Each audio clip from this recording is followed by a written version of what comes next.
This is the Black Room Experience. We live in effect. What that nigga Kiki say? We live in effect. I ain't shit. My bad, Key. I did get your fat ass over here too, nigga. Come through, nigga. You know what I'm saying? Fuck on my nigga Cody shit. You know what I'm saying? What he used to call you? You nigga call me Coat. Yeah. I'm like, bro, what? Are you like, what's up, boy? What's up, Coat? Like, nigga, stop calling me that. Nah. I got my guy P in here, you know, Picasso, and yeah, and I got my guy Metal World. I got my guy Future here, man. What's up? Man, been knowing these good fellas for some years, you know what I mean? We come here to talk business and everything else and be motherfucking fools, you know. We live in effect, you know. So yeah, man. Why'd you want to come on the podcast, sir? You. Why'd you want to come on the podcast, sir? Nah. I got a blessing. That's what's up. Yeah, man. It's love, man. It's love. We were supposed to do a different one today, but the motherfucker flaked on me. And I'm gonna tell you, gotta keep it all the way a buck, man. I can't stand when people waste my time, man. Like, I would rather a motherfucker slap me and we can box and get it over with than to waste my time. I can't stand that shit. Time is something you cannot gain and you cannot recover from. None of that shit. Once it's gone, and I can't stand that. Motherfucker wait till last minute. Oh, I'm tired. Man. We all tired. You mean you tired? You know what the fuck I had to do today? Man, I've been dealing with a teething 17-month-old that don't go to sleep longer than 30 minutes. And on top of that, I've been dealing with trying to get my car straight, the food truck, running around trying to get this community event going. Also, that's another thing too. Water Mayhem, we're going to do it again this year. This time we're doing 30,000 water balloons instead of 20 or 25. We up in the ante every year. Don't worry, we ain't gonna self-fill them and all that shit. We're going to do the bunch of balloons route, you know. We're going to be like Gen Z around this motherfucker with a bunch of balloons. And then we're going to have 150-foot water slide this time. Last time was 100. We having food. We're giving away bikes. We got to talk about that too. We got to talk about that too. We're giving away bikes. We're giving away all different types of prizes. They don't want bikes either. I might do like a $100 PlayStation card or some shit like that. Just depends on how generous a nigga feeling. But the reason why I stopped doing that, disclaimer, I guess, I got tired of fucking kids, man. I'll be honest with you. Look, this nigga laughing. Look, he don't mean that he just got tired of kids completely, because after that he had some. Yeah, no, it ain't that. It ain't that he got tired of kids. He just go elaborate. Right. When I say I got tired of kids, I'm thinking like, yeah, we finna surprise these kids, give away bikes. What we get, like 6-7 bikes away? Yeah. Gave these motherfuckers bike. They sitting there looking sad as hell. Yeah. I don't want no bike. I don't want no bike. I'm like, what? I'm sitting looking at these niggas like, man, what type of niggas is these, bro? Yeah. And their parents ain't show up. That too. And then turn around and we doing stuff for them and got water balloons, food. What was the last one? We got food from everywhere, didn't we? Everywhere. And we had Papa John's. Yeah, Papa John's, Marco's, Domino's. Yeah. Everything. Man, them kids were talking about, I don't want no bike, man. I'm like, what you mean you don't want a bike? They got a table full of other shit they can pick from, and they'd rather have some headphones that cost $5 from Five Below. Yeah. They picking that over a bike, a new bike. Man, I'm looking like, man, I'm in the Twilight Zone, bro. Let somebody give me a free bike when I was a kid. Nigga, I ain't coming home. We had to find bikes, put them together. Man, They they was getting ganked. Other people was ganking Who you bikes. telling? Frankenstein and bikes together. on everything. Plenty of times, nigga, I done seen my bike painted black. Man, Nigga that took my shit. I'm like, man, hold on, nigga, that's my shit. Man, Yeah. My motherfucking bike. Ain't nobody had that Magnum but me, nigga, in the whole hood. Somebody painted that motherfucker. Well, I know my shit, I nigga. do my shit because I wrecked my shit. I'm like, yeah, I know. Look, I know this dick right here. Shit. Man, who you telling? Dog ripped the seat. Yep. A certain way. Be little shit like yeah, that, you like, know. Yeah. Scratch that mug off his orange up under there. Give me my shit. That's And my the cousin bullshit. come over here and beat you up. That's the bullshit. I can't stand that, bro. I swear that be pissing me off. I'm thinking like, what's wrong with these kids today, man? And I'm gonna talk about that a lot on this podcast, so y'all better get used to it. I can't stand the way y'all raising y'all fucking kids, man. Ungrateful. Right. It made me feel like I can't let my son go play with these little motherfuckers, man. They don't be outside anyway to play. Man, it be times like that. I'm just like, what's wrong, man? What's wrong with this little nigga, man? And speaking of that, I just seen a post. Show that post that you just brought up. Which one? The King Von. Oh, Everybody wishing this nigga mama a happy birthday. Man, fuck that bitch. That bitch raised a whole fucking demon out here.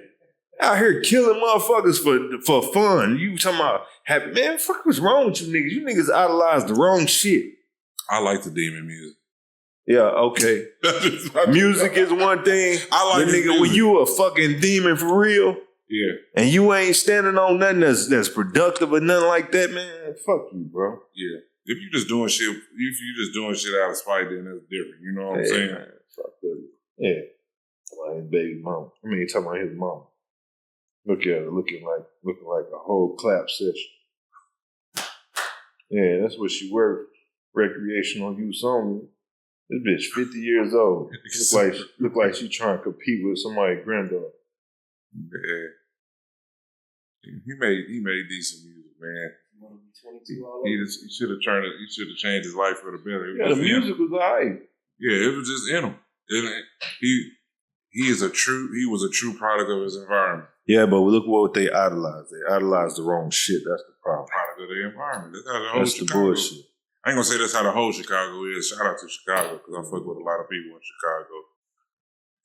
All right, let's talk about this since I posted it. Don't make me laugh, nigga. This nigga. Look, every time I gotta look what Marvin say, I gotta throw it in my hands. Hey man, I'm gonna get canceled for this shit start. Oh no, look. So look, we got 3 on my page.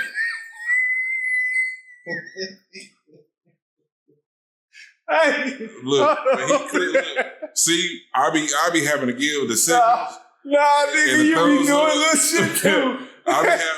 So when he clipped this shit up, so y'all can see it, I'm like, yeah, it wasn't him over there, it's this nigga. Nah, look, real shit though. Look, I'm gonna hold it together. It says jury awards $310 million to the fest. See that shit?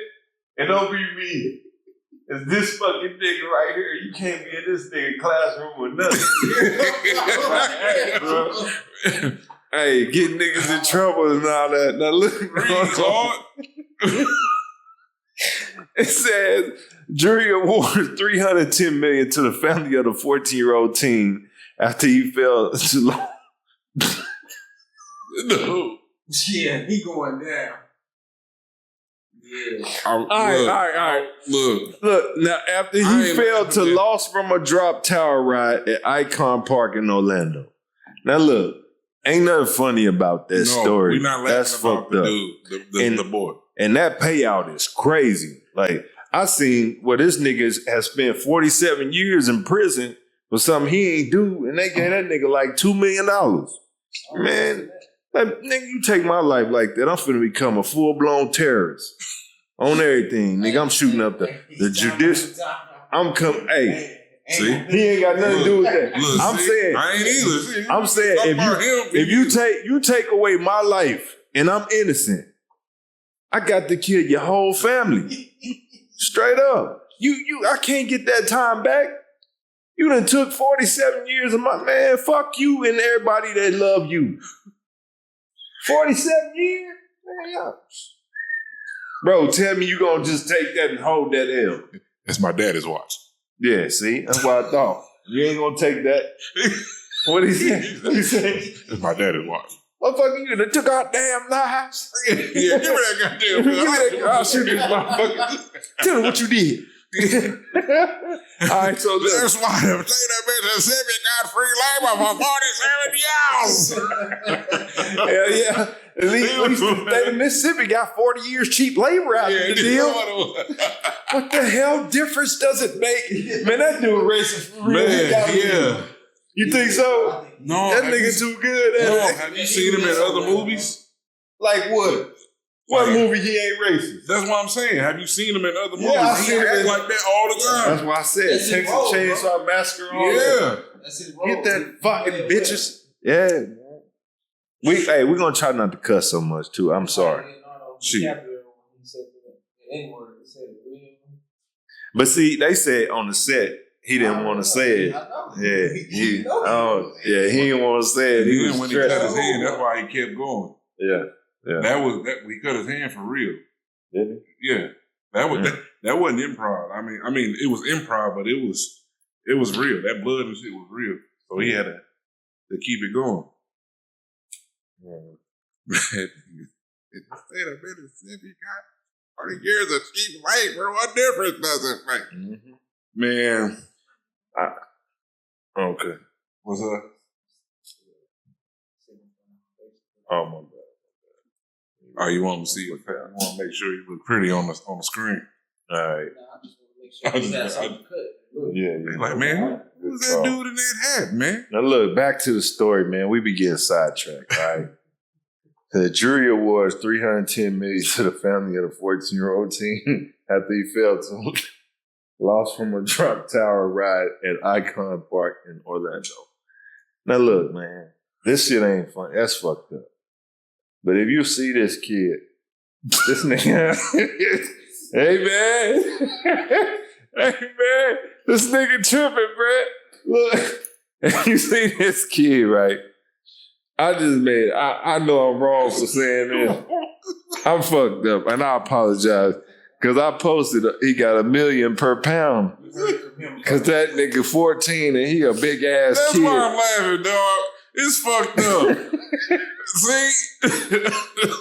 I'm not fucked up because I'm laughing because the boy is gone. But it just be the shit that you see on the internet. Then when you see the shit on the internet, you just be like scrolling and you just go about your day and then that shit just pop up. I'm like, who the fuck said this nigga got $1 million per Man, look, yeah, now dog, look. it's fucked up, dog. Man, the internet is evil, bro. But this the thing. This the thing. The internet is evil. King Von was a demon, and this nigga contributed to now the look, internet. hold on. All right. Oh look. All right. Now look. Hey, if you what they call it? If you a snowflake and a crybaby, this is not the podcast for you. I suggest you click off. Click off, man. Don't try to do none of that whole ass shit that y'all be doing. Oh if I'm ever in trouble, you canceled. If I'm ever in trouble, I'll blink. All right. I'm gonna let you know right now. You can't cancel me, man.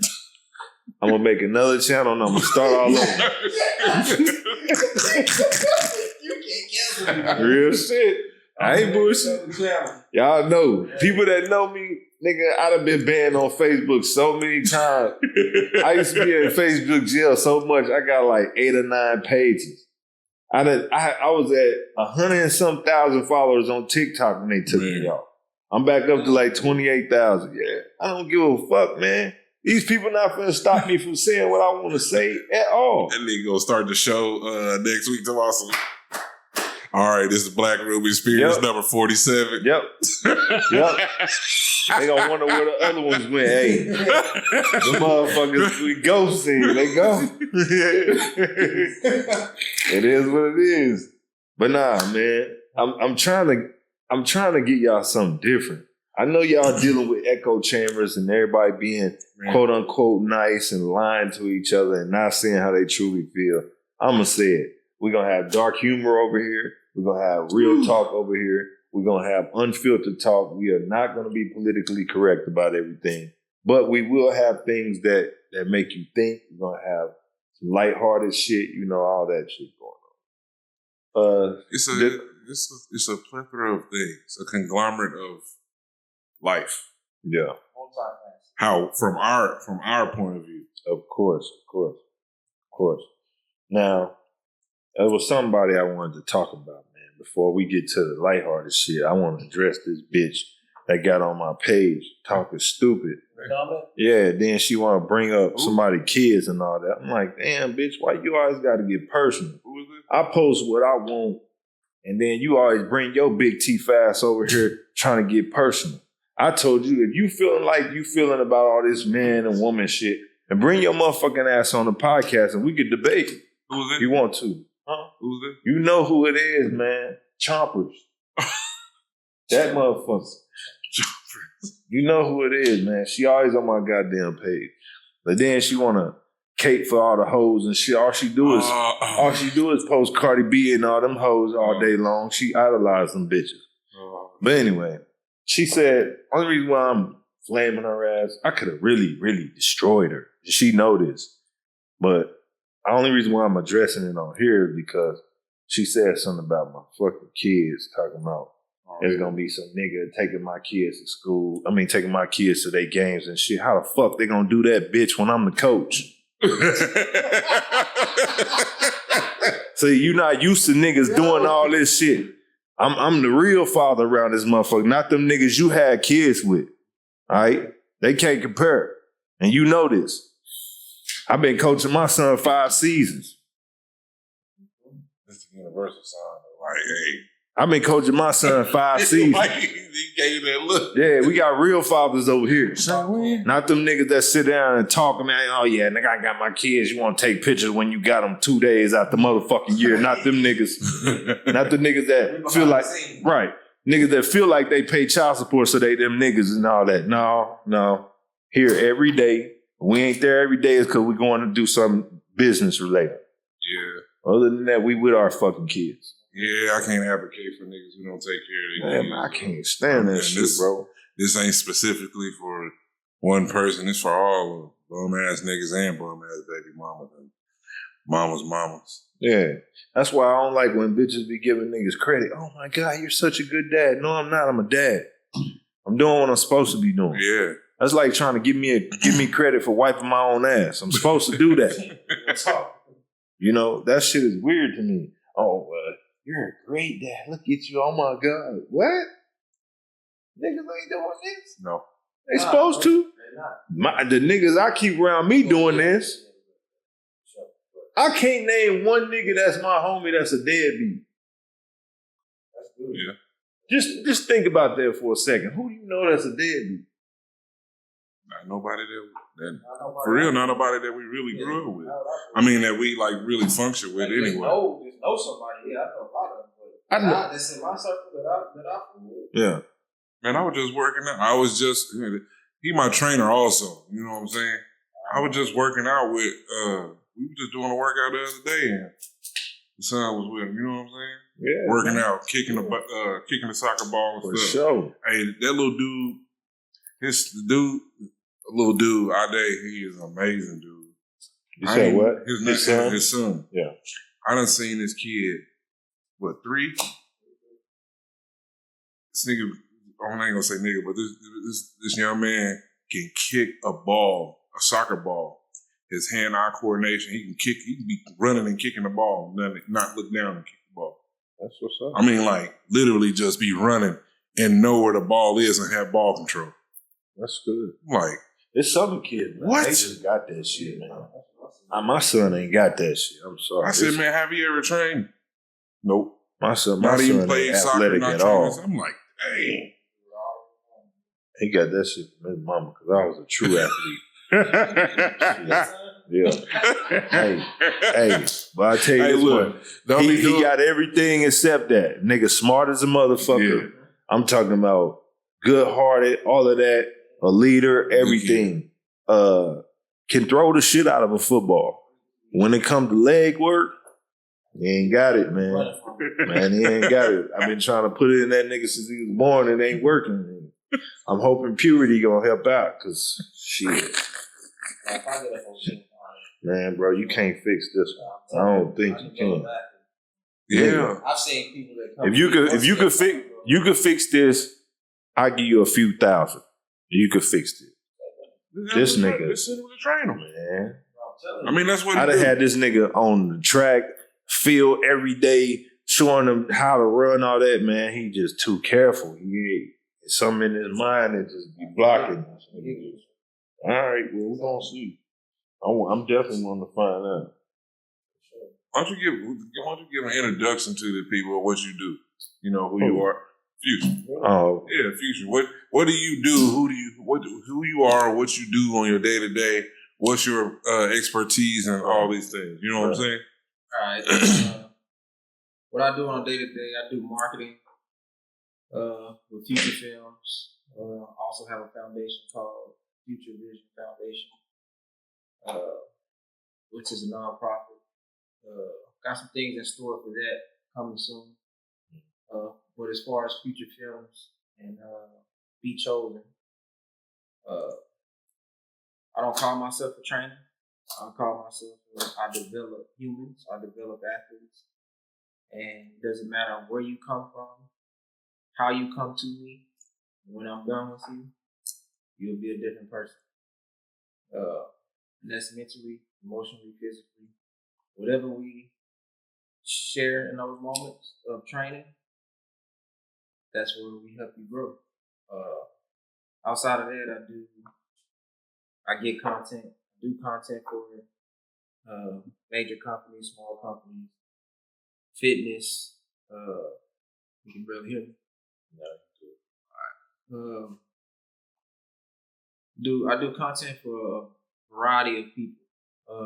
Also with that content, I build out packages. I do photography. So I do a lot. I'm a couple businesses in, partnered with another business, and working on a third to launch something here in Southeast Missouri and Dallas, Texas. Multi-fast. Jack of all trades. Master of a lot. That's what's up. You got to be. I can fix your car, your bike. I can fix the power when the power go out. No. It ain't transmission. It's your medical field. Yeah, and I did Pinnacle Engineering. I worked in plenty parts of healthcare where I can save your life. I can also fix the machine that's connecting you to everything else. Yeah, he can save your life, all right. Ah, bro, I ain't. He can say he can definitely save your life. Yeah. How about you just? He can definitely save your life. How about you keep it? Keep it at bay. Yeah, some niggas be angels and you niggas don't know it. Yeah. Some niggas be angels and you niggas don't know it. You don't know it. You owe your check to this nigga. A several check, bitch ass nigga. A several check. Yeah. Boy, I tell you. That's crazy. We ain't even gonna get off on that, but you know what? We gonna give it to the people. Fuck them. For the people who know, they know. Yeah. So look, you do filmmaking. Yes, I do filmmaking. Yes, sir. What made you get into it? I'll tell you why I got it, but what made you get into it? I had a house fire 2016, January 6th. Got up, left, drove to Miami, made a stop in Mississippi, made a stop in Jacksonville, then made it to Miami. Really was trying to find my way, trying to find my passion and purpose. Really didn't know what that was. Was just searching. Was homeless for a little while. Doing all these odd jobs, selling cell phones, speaking in Spanish and English to Cubans, Hispanics, Latinos. Shout out to them. Selling government phones for free. Just needed some information from Great. So just in a land that I don't know, was just trying to figure it out. Miami taught me a lot. Shoot, met this director from there.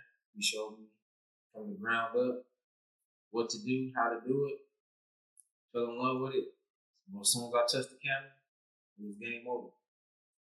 After that, at the end of it all, he said, just go start your business. I don't want nothing from you. Just go start your business and never look back. And that's what I did. I've only worked for people when I wanted to work for somebody. I never worked for nobody since then because I had to. So that's the difference between a lot of you people out there. Y'all work because you have to. You need to start getting yourself in position to, if you want to work for somebody, you work when you want to. And you call the shots. When you're able to call the shot, when you're able to control your own destiny, you're in the right place. Because your kids don't need to see that. Oh, yeah. For sure. The camera is definitely an avenue. Oh, yeah. Avenue to do what you want, make it. Like, and if you're a creative soul, like, it makes you, I use it as an outlet, man. I'm just like, man, certain times, I'm like, I haven't been productive in a couple of weeks. Let me go just film some shit. You never know what you might find. Yeah, I used to take my environment and just edit it and put it out to people. Like whether it was fighting, whether it was just niggas joning, whether it was crack sales, whether it was whatever it was, I took a window for people that didn't live that life to be able to see it, and they was like, damn, this shit kind of hard. And it don't take much. But what got me into film, I was 13, and I'll never forget, I was 13, I was at Schultz, and we had this little drama class type deal or whatever, and we was doing little acting jobs here and there, but now I'm like, let me just write something. And I just started writing story after story. Like I still got them. I probably got 8 notebooks that's all like a script, each one of them. And then when I had went to jail back in 2005, I got out. I was pissed. I went to jail for something I didn't do. And I was pissed. I ain't bullshitting, bro. I was pissed. Now, see, before that, I went to jail for fighting this nigga. Then I went to jail after that for fighting a hoe ass nigga that punched Dex in his eye. And I got tased and everything, went to jail for that. Then I went to jail for a fucking shooting with the same nigga. After that, I said, once I beat that case, I'm like, I'm going to change my life. I'm going to do something different. I went to Fashion Rock in Orlando. I got a modeling contract. I started acting. I did an orange juice commercial. Did a couple different things. And I met fucking Woody Harrelson down there. He was at the bar. No, he wasn't at the bar. It was 2 directors at the bar. These looked like some raggedy whatever dudes. Like, we was at the Marriott World Center in Orlando. And I'm telling you, the way they was talking about movies, I'm like, fuck. I'm like, damn, so you must be paid. Money doesn't matter. You talking about millions of dollars and shit. Mind you, I got probably $200 to my name. I'm there. And I just started soaking up game. And while I'm talking to them, fucking Woody Harrelson walks in, starts talking to them. I'm just looking like, at the bar, like, what the fuck? Like, this dude. And he gets up, walks out, hop in this gray Bentley, and left. And I'm like, see, I want this life. I want this shit. But when I got back, I had caught a case immediately when I got back hanging with the wrong niggas. So let's put this in context. So what's up? You were 13, now you what age? At this time, I'm 17, 18, something like that, 17. And as soon as I got back, I ended up, I met Smiles and South Star down there too.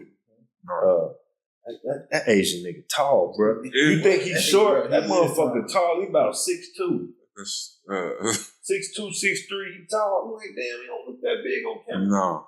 But anyway, so yeah, South Star Blacc. So then I came back, caught a case, and I'm getting locked up. I'm in that bitch with something I ain't do. I ended up writing a script called Respect.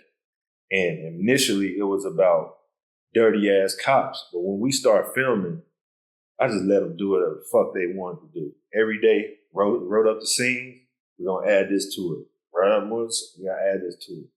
Or you know it, nigga. So crazy amount of DVDs, all this other shit. And I'm just like, how did we do this? self-taught how to edit. Working on them old ass computers that move slow as fuck, where it take you 2 or 3 days to render some shit. It's ridiculous. But that really was what did it. But I started to notice, like, I got to give this credit to my mama because she bought me a digital camera at the time. I know y'all got cameras, got phones, all this other shit. It's no big deal. But at that time, nobody had a digital camera. When I was a kid, nobody. So I'm recording little shit, little clips and shit like that, start splicing, putting them together. Then I eventually bought me a software called Movie Edit Pro by Magix with an X and did a movie. Kept rolling. Fuck it. Never know. You never really have to work for nobody, like he said. You don't want to. You know? What was the contributing factor for y'all to not give up? Like, I know y'all came to certain parts or certain times in y'all journey to where you was like, man, this is the end all be all. Fuck this shit. I'm not gonna do. You know what I'm saying? Yeah. Like these kids today, bro. Like, no, I mean, they give up because of the gratification, the instant gratification of things. And if they see somebody doing great, they go out and try that. And if it don't work the way they want it to work, yeah, then they quit. So what I learned is when stuff get hard, bro, you right there where you need to be. Yeah. Because the next opportunity after that toughness is the one you need. For me, I think my situation is a bit different because I don't think I did it for that reason. I just didn't have a choice. I really looked at it like, this is who I am. I don't have a choice. I don't want to be anything else. I'm not passionate about anything else. Even when I first started doing music, the only reason why I did music because I was managing niggas that wasn't taking it serious. And I'm like, this shit easy.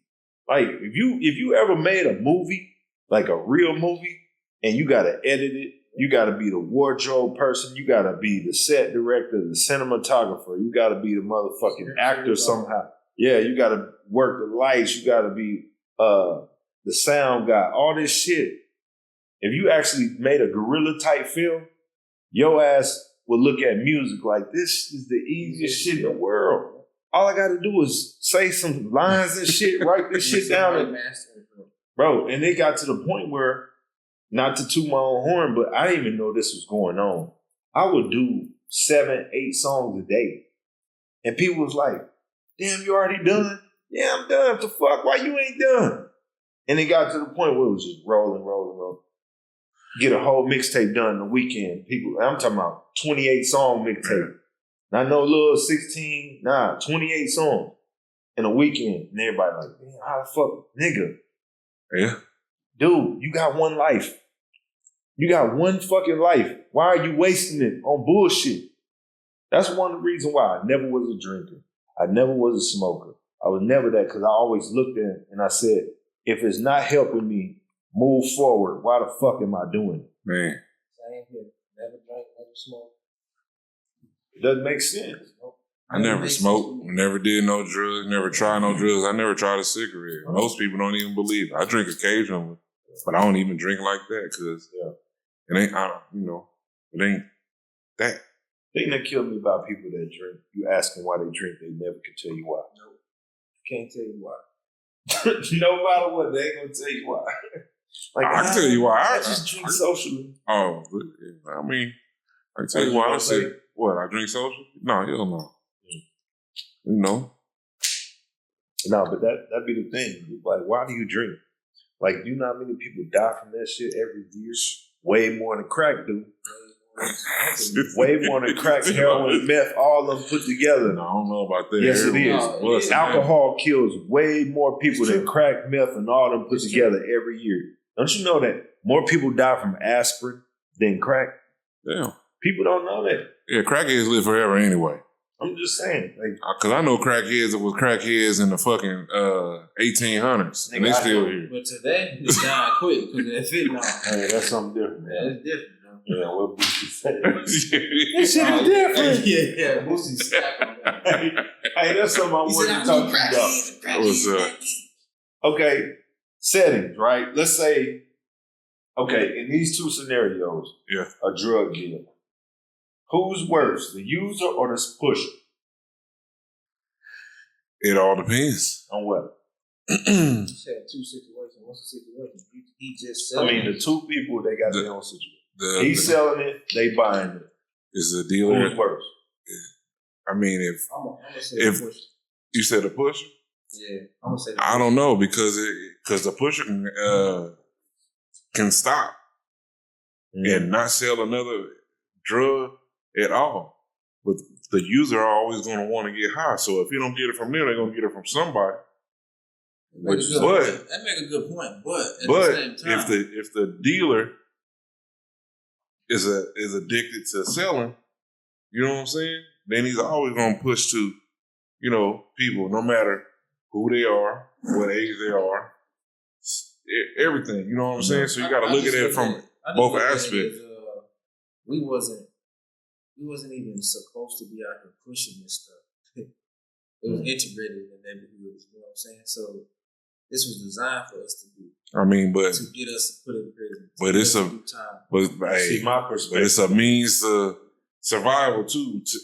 Man, we got so many ways for survival other than doing drugs, bro. And pushing drugs. But we didn't obtain fields, cotton, all that stuff other than doing drugs, bro. But we didn't have. They chose to push. We didn't have the knowledge of that. I'm talking about like our era. Well, I'm gonna tell you. We didn't have the knowledge to be like, all right, yeah, I want to do this. This is what we seen. What was glamorized, and it was like, okay, I went the other way. This is how we're gonna get money. This is how we get money right now. I'm gonna tell you. Y'all want my perspective? Oh, go ahead. Let me tell you my perspective. I don't wanna come off like that. Look, now look. Niggas always laughing. Look, because all I can say is, to me, it's the user and it ain't close. This is why I say it's the user. If there's nobody smoking it, there's nobody that's able to make money off of it. I mean, just think about that for a second. Yeah. There ain't no drug dealer running around here forcing motherfuckers to hit pipes, man. I ain't never seen that in my life, nigga. You better put this shit in your arm, nigga, so you can get hooked on this shit and I can make money off of you. I ain't never heard that shit in my life, bro. No, I'm laughing because you see the 80s commercial where the dude was coming out, he turned into the snake the whole time. He's like, hey, little guy, how you doing? I'm finna pull that shit up, man.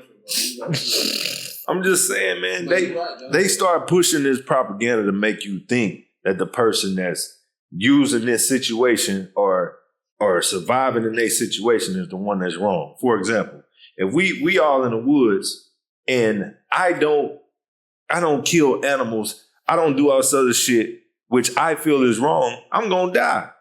That's a fact. Like, I'm gonna fucking die. Sometimes when you in this jungle, you got to act as motherfuckers in the jungle do to survive. It is what it is, man. Sure. And I'm not saying that's the only way of getting money, but when you come up under, like when I was a kid, I was raised in houses that had drug dealers in them. So I saw these people as humans. I didn't see them as no drug dealer. I saw him as a man that was doing anything he possibly could to pay those bills, get that car, get that girl, get whatever that made him feel sane in his head. That's what I saw. I never saw no drug dealer that was running around here terrorizing and killing motherfuckers and all this other shit the way that they show everyone in the movie. Oh, no, never saw that. You know what I'm saying? Some niggas was just getting money, man.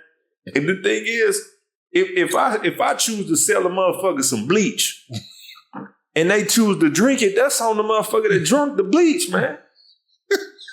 I'm just saying, that's the way I see it, bro. If I sell you some gasoline and you go drink it, how is that my fault? You a stupid motherfucker.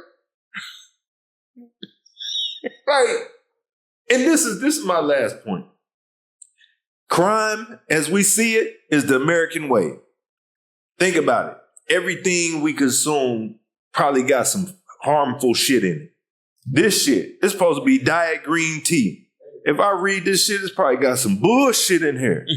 He said bullshit. I'm talking about some straight up bullshit in there. Yeah. Then, if you look at it like this, The Italian mob came here, did what the fuck they want, pretty much. The fucking union and the Jewish mob and all them motherfuckers, they did what the fuck they want, pretty much. They was going head up with Kennedy.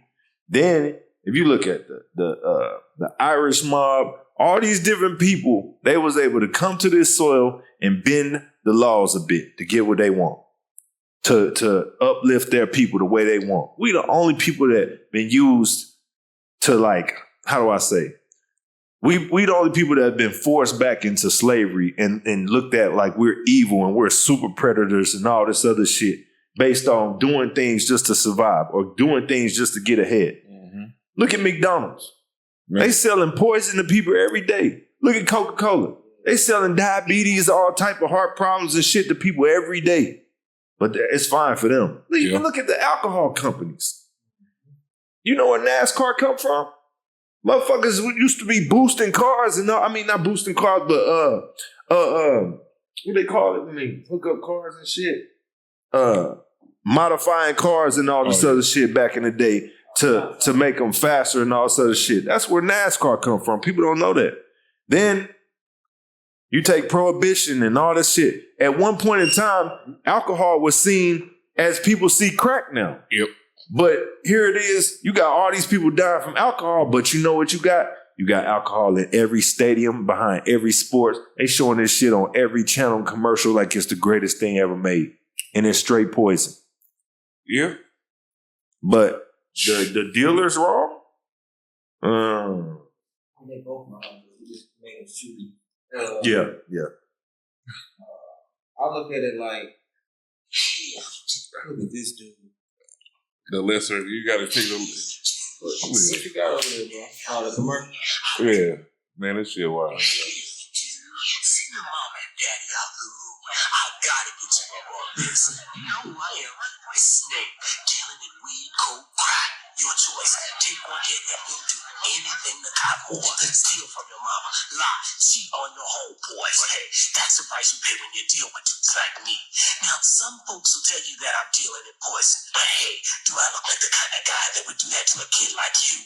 Yes. Man.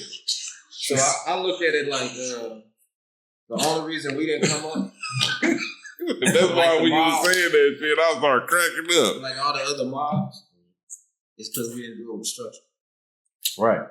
But when we did do some shit with structure, what happened? They tore it down every single time. Every single time. They tore it down from the inside. Even have you seen Judas and the Black Messiah? Mm-hmm. Not saying that they was drug dealing, but that's somebody that was organized trying to get some shit done. A fucking black dude took them down. Yeah. Like, it's always us that do the shit, and then we start sticking to unity and stop letting everybody persuade us so easily. Look at how much they persuade us with our music. Have y'all seen Spook by the Door? No, I ain't seen that either. So it is Spook by the Door. So basically, it's a movie about a black guy. He becomes a CIA agent, and he infiltrates the system. Goes in, learns everything about them, all the tactics, how to make bombs, all this shit, right? And this was based in the 70s, a black exploitation movie. It's based in the 70s. He learned all these skills from them and took it back to Chicago and made all like militant groups and all this fucking shit like that. Yeah. So he steals all this information and how to do all this shit from the CIA. It's called Spook by the Door. Yeah, I'm gonna it's 100% dope. Yeah. So they made all these black dudes. So they got all these black dudes so they can affirmative action. Yeah. So you know affirmative action was a thing then. You know what I'm saying?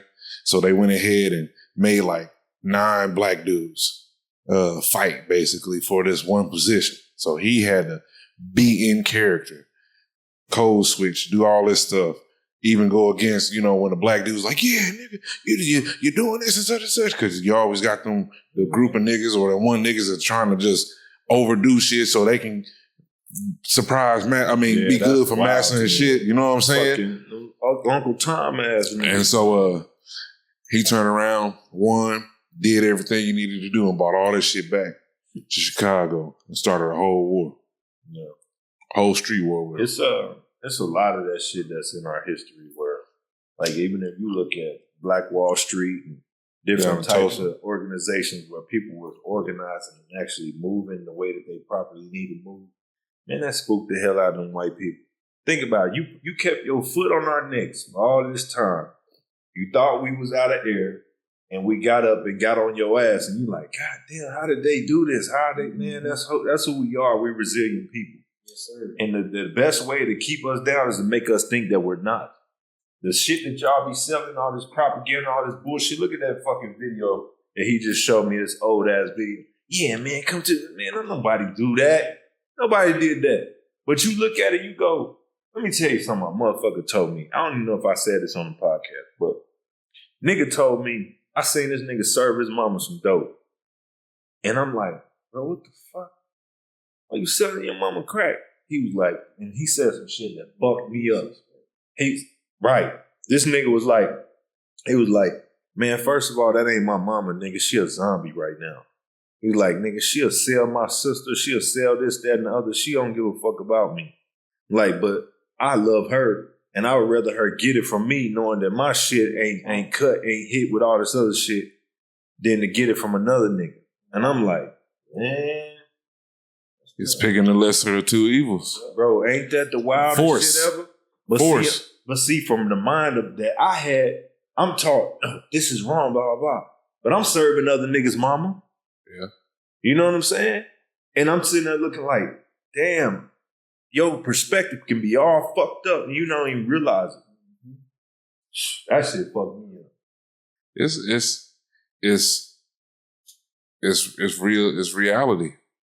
It's a reality in not only in our hoods but in our inner cities. You know what I'm saying? And it's like, would you want your mama to be going out buying drugs from somebody else and giving away the money that's supposed to be feeding you, your sister, and you know what I'm saying? Right. Or do you feed her habit to feed y'all? You know what I'm saying? And that's a tough decision. Right. You know what I'm saying? It's like, do I sit here and I got my leg wrapped up. Do I cut my foot off to save the rest of my body, or do I just let it just kill me? You know what I'm saying?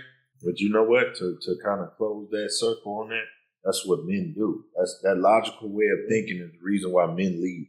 A female 9 times out of 10, nigga, she gonna be like, no, I don't want to hurt my leg, and I don't care. I'm not gonna hurt my leg. That's why these dumb bitches pick the bear, because they whole mindset is like, no, I would never want to get sexually assaulted.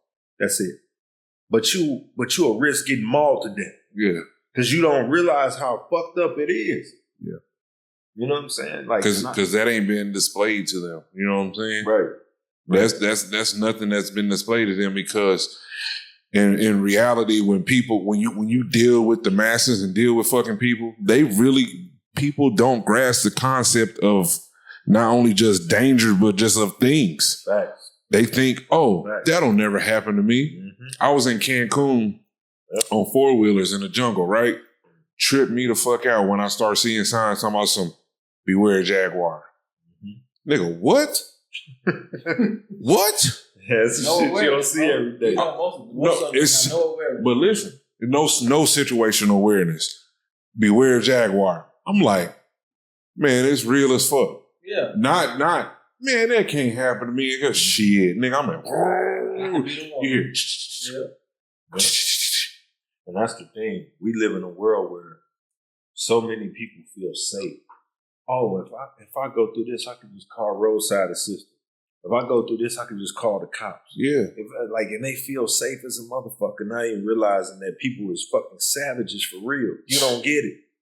Well, there's some real savage motherfuckers out here. They don't give a fuck. Yeah, they don't care because life is real to them. Yeah, it's wild to me. And once life get real to these people and their mentality is savage, they'll do anything and everything to survive, or they'll do anything and everything for the people that they love. You know what I'm saying?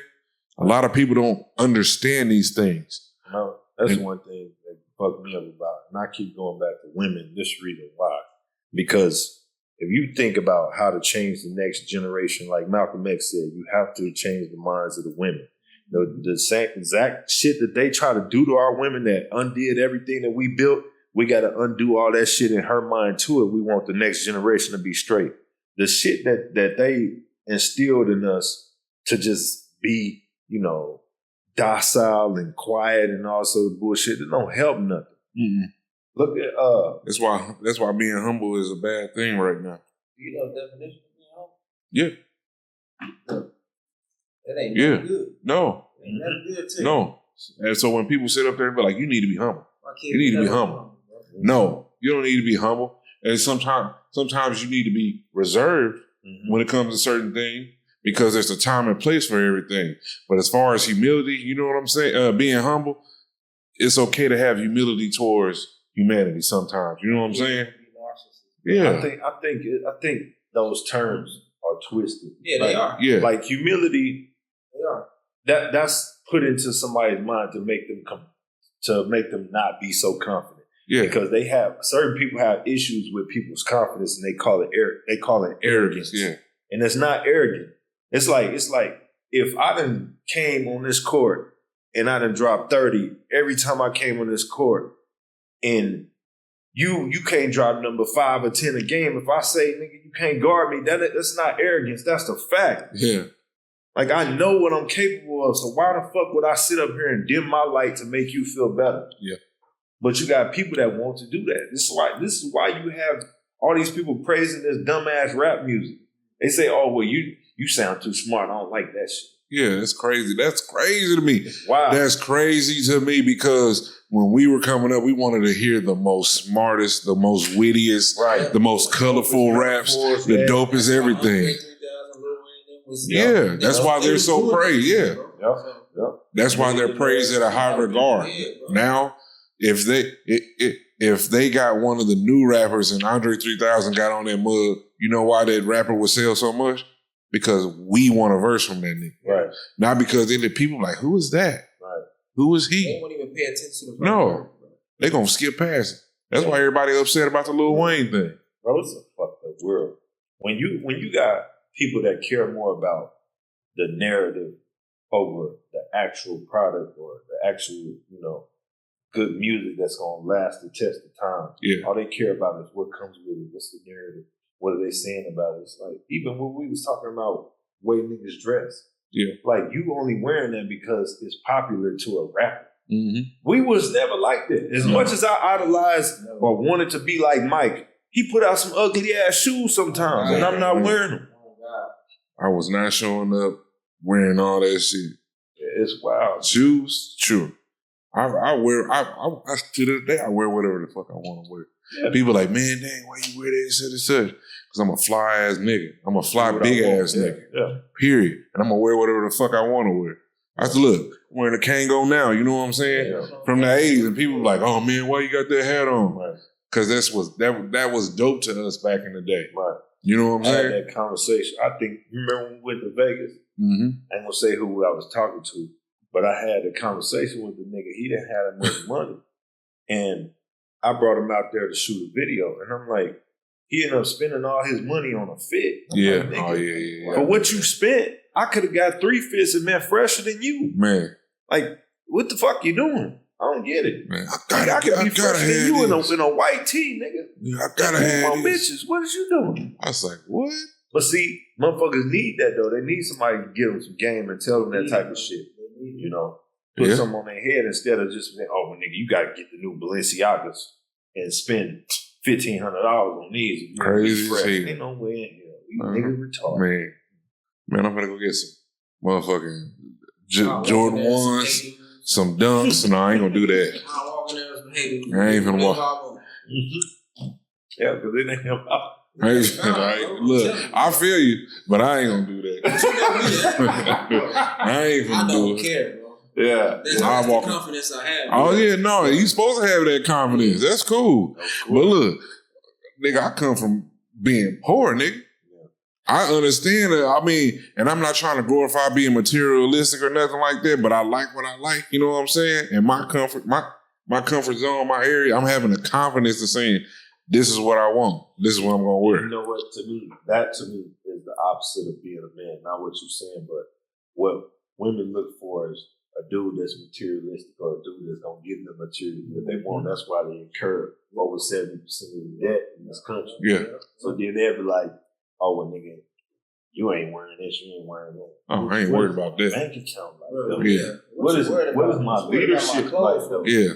Yeah. That's why How rich you are in the thought. They look at though. Yeah. They look at you. They come at you. I don't tell you nothing. Man, I don't look. want to wear no Nothing. necklace, no watch, no nothing. I'm clean. Oh, shit. No tattoo. I'm like, what's up? They don't How tell you you feeling? nothing. That's just me. How you doing? And I ain't even get it. You know what? It wasn't even the fact that, you know I what? wear what you wear. I ain't Yeah, saying no, I'm just saying this is how it came about with me. Growing up, knowing that all these things, all what we were going through as kids from where we came from, and then the music that we listened to, the music videos that we seen, everything portrayed it. And it wasn't like, oh, this is what you got to be a man. This is what you got to do to be a man. This is how you become a man, and you doing these things. I followed Dame Dash I was listening to Jay-Z and started following Dame Dash. And what did it for me was when Dame Dash was like, I can rock fresh for 1,000 days straight. I can pop tags for the rest of the decade. You know what I'm saying? And he said that shit, and to me, I was like, damn, that shit fresh. You know what I'm saying? Yeah. That's just some dope, fresh ass shit that a motherfucker can say. And I was like, I'm gonna get like that one day. You know what I'm saying? That's something to aspire to be, but once you get it though, you're gonna be like, this shit ain't all that. That's what me. Yeah. So that's why we're in two different. Yeah. I was there. You remember when the G8, bro? With the G8, I was there. Oh, that Benz for a decade. The BMW. It all burned down. You know what I'm saying? Yeah. So I was like, The after Benz. that, I was like, man, that really ain't what I really. Yeah, I'm telling I you. was like, nah, bro, I'm good on that. When my son was born, I shortly after that, my house got broke into. Niggas stole about like 50 pairs of shoes, and I thought about it. I just calculated. I'm like, nigga, you had thousands of dollars in shoes. Just shoes that went out the window like that. None of that shit is gonna help your son's future. Not one of them fucking pairs of shoes is gonna help your son get a car in the future or some type of money put up or in a fund for him. No college, nothing. It ain't gonna help him at all. So he can go turn Right. around. Like, Right. Now all I do, if I buy some shoes, it's go do a music video or it's just on some extra money that I got sitting around. Like, I don't really care like that. Like, it's just wild to me. Even when you look at my cars I buy or whatever, or my motorcycle, I've never lost money buying a car. Any car I've ever had, I sold it for what I bought it for after driving it, or I sold it for more. Never lost money. Niggas just don't be thinking that way. They just like, and I said this the other day, why the fuck would you, in 2025, why the fuck would you go and get a car note? why? Why would you do that? Motherfucker, as soon as you drive off the lot, nigga, that car that depreciates. dropped, yeah, gone, out the window. And then, this motherfuckers, they get cars, and they never get the tags for them. Oh, man. You done wasted all your fucking tax money on this Now shit. you in debt. Hey, I know a motherfucker that just car repo. got a car, dropped all their tax money on the car, got 3 months, 3 month temp tag coming up. Ain't got enough money to pay the taxes on the damn car. That happens all the time. It's sad. That's our What is that? bro. Man, It's crazy. Yeah. I said, what was the point of buying a car? I said, you could have bought that car over there, Yeah, 3 months. pay the tax. Yeah, 3 3 months of fame. You had a 3 months, but you working and you still ain't got enough money to. Man, you crazy as hell. It's ass backwards. I know a bitch. What you tricking your money off of? What you tricking yourself out of? Right. I know a bitch. She young though, and she came to me and she was like, she bought a Chevy Cruze. Nigga, this motherfucker was probably about 2010, 11, something like that. Yeah. Bought a Chevy Cruze, and they ended up taxing her like $11,000. What? I said, what? How much the fuck? What? Why would you do that? And on top of that, she paying insurance. Cash? Oh, Yeah. She cashed out No. $11,000. She got a payment. She got a But lease. I'm like, dude. I went up there. She was like, I don't know. It's messing up. I'm like, man. Let me go up here to this dealership talk. And just so I went, it just so happened that I know the motherfucker that sold the car. Yeah. He used to work at Heights Financial. And I went in there, I'm like, man, boss, you know this ain't right, man. Y'all done got over on this girl. Yeah. She ain't too bright. You know what I'm saying? Like, you know this ain't right, bro. She just want to get out of her contract for this car. And we worked something out. He was like, all right, bro, I got you. And he let her out of that shit. Really? Yeah. That's real shit. And she was like, thank you, bro. I'm like, man, next time you buy a fucking car, you better come holler at me, because that's some bullshit. You are stupid.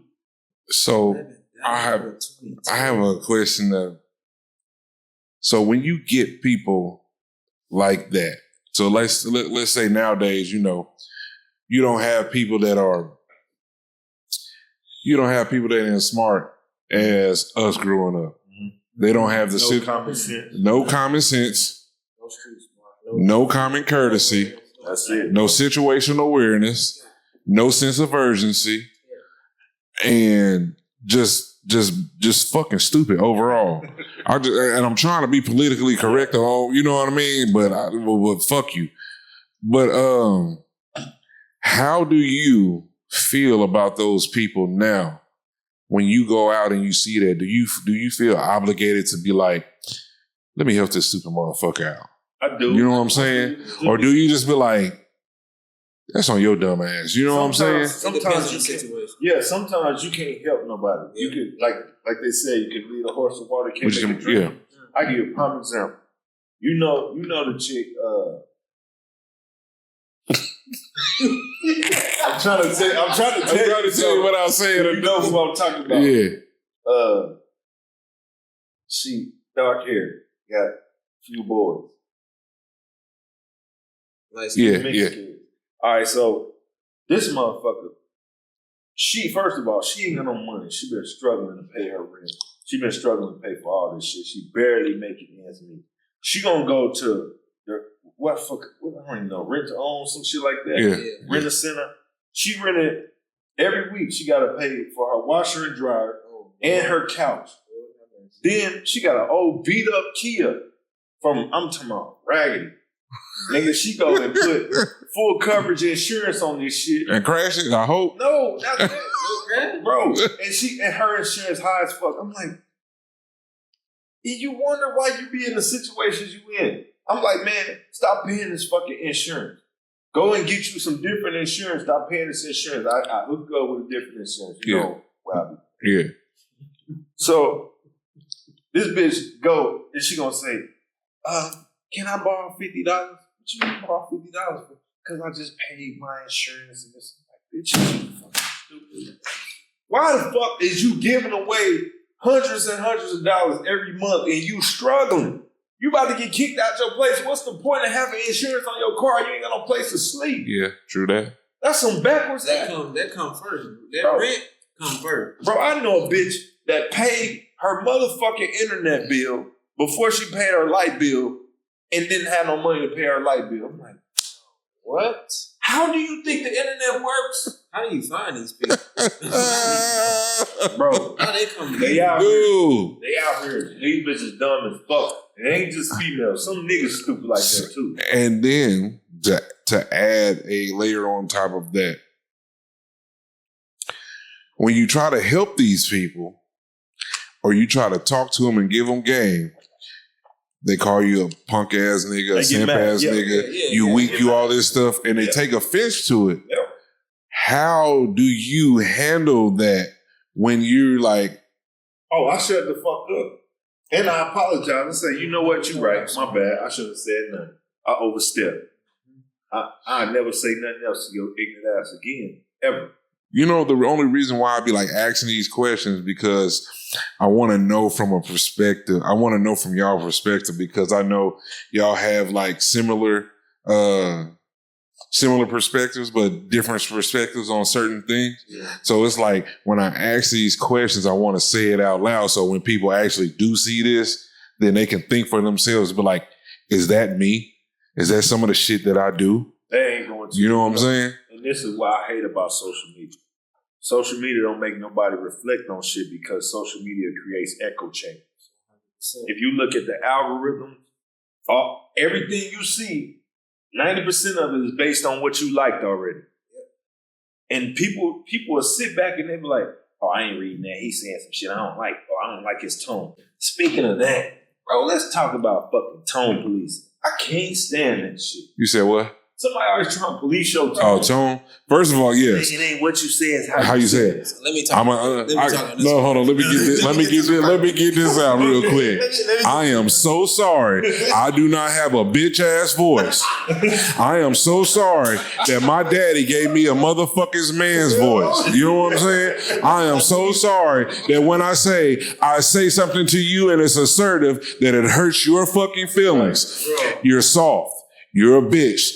Either you a bitch or you a bitch ass nigga, or your bitch assness got you in a certain feeling or emotion. I'm sorry. Regulate your emotions. Sit the fuck down. Listen to some shit. It's not what you say, it's how you say it. I said it like I said it, motherfucker. I said it like a man. Yep. You know what I'm saying? Yeah. I'm sorry I don't got no bitch ass voice. I hate this. So I'm gonna talk to it from a different perspective. So what most people don't like, well, I'll say most women. What most women don't like is when you talk to her, not even with assertive, you don't even gotta be yelling. You could be monotone. You could be not showing no type of aggression. But when you love a woman, you gonna correct the woman. Yep. And that correction is the issue, not your tone. It's the correction. She don't want to hear nothing about her being this, that, and the third. Hallelujah. They ain't receiving. Bro. Hallelujah. They ain't receiving because the information. when a man really loves you, if he not correcting you, he ain't the one for you. And even if it ain't love, when a man cares about you. Yeah. Like a man could see a young sister walking down the street doing wrong. It's like, why you don't you notice that? Now? He might give her some game. He don't gotta love you, but what he's saying, soft ass nigga, don't talk to me like that. 1,000% facts. Because if you just some bitch that I want to fuck, why the fuck would I want you to be wise? I want to treat you like you ain't shit because you stupid, and that's why I want to take advantage of your dumb ass. Why the fuck would I be trying to fill your head with some game? Like you got to be one of the most ignorant motherfuckers I ever seen. You know who fault? You know who fault that is? It ain't just the women that's passing down this bullshit. It's the men too. Yeah. Because we start, oh, my daughter's such a princess and sister. That creates a precedent for her to never have to work on herself because she already thinks she's perfect. So can't nobody say nothing to her. That's why when you come and you check her on the shit, she not used to, she don't even know how to accept that shit because her daddy never did. Constructive criticism. Yeah. And then I know what you manipulative bitches be doing. Yeah. You be trying to duck accountability. That's what you're doing. That's it. As soon as a nigga say something to you, you try to weasel your way out of it. A motherfucking have a woman straight up cornered. And talk about my trauma now. You right. Bring that on. Right. No, you 1,000% wrong. And then they last effort, what they gonna do? Hit the little cry. They cry out. They last dish effort, they trump card at the end of the day, I'm gonna cry and I'm gonna play the fucking victim. Even if they don't cry. They gonna sound the dumbest you've ever heard somebody sound. Yep. And they okay with being like that, which I don't even get, bro. I don't understand that at all. It's not what you say, it's how you say it. Bitch, who the fuck are you? You ain't my motherfucking mama. I said it how I said it. Now, did you receive it? Right. Fuck that still don't change. Look, I be talking to them. They'll try to go because I said it. Yeah, they try to go off to some other shit. I don't give a damn what I said. But I guarantee you somebody else can say it though.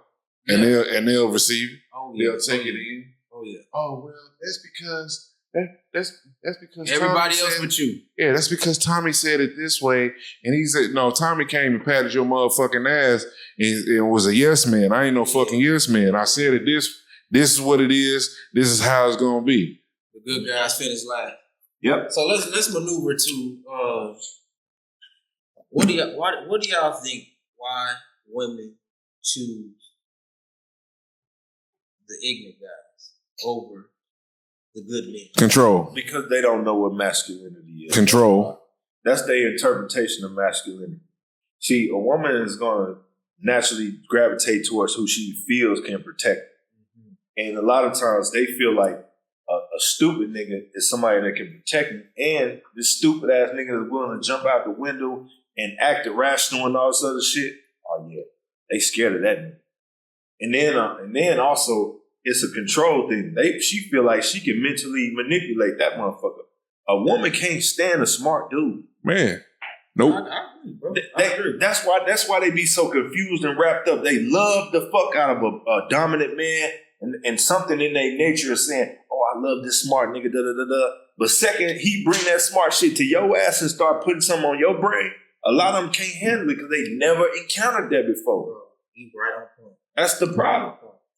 Control. They love control. That's why that control shit and how they manipulate the bitch ass niggas and shit. Yeah. It's got you out here with a job saving niggas.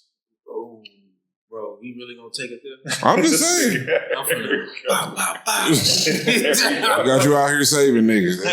Yeah, she did it again, didn't she? Yeah, she did. Oh, my fault, bro. My Yeah. It's some weird shit going If I could take it back, I would. All right, shit. All right. I'll stick my finger in there and just make it. Balls. Oh, what the fuck this nigga talking about?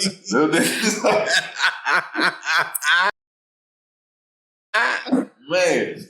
But that's weird shit though. Yeah. That's why I want to instill. Hold on, let me ask you this. What's up? What's your primary objective? I mean, do you raise your daughter and your son the same? Pretty much. Okay.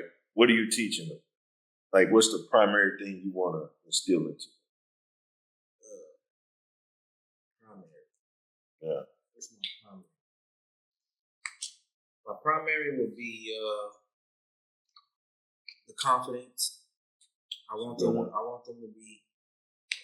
I want them to think very highly of themselves to a point where nobody can shake that.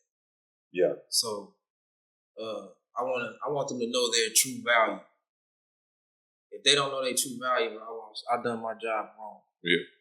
So I think that's primary, getting their true value. Second is empowering them to be able to defend themselves in ways that most children don't even get to. So that child molestation stuff, I don't think that's gonna happen to my children. They too vocal. Yeah, bro. They're gonna be vocal and they're gonna be breaking fingers and yeah, bro. So That should be. I agree. I'm gonna say, hold on, let me ask you, what's your primary focus on raising your kid?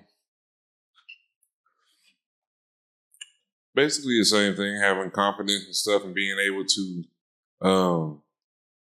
common sense. That's my biggest thing.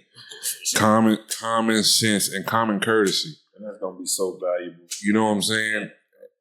Just having common sense and common courtesy helps provide them with over half the battle of what's going on in the world. Because if you have common sense and common courtesy, you can distinguish between dumb shit. You can filter the dumb shit out.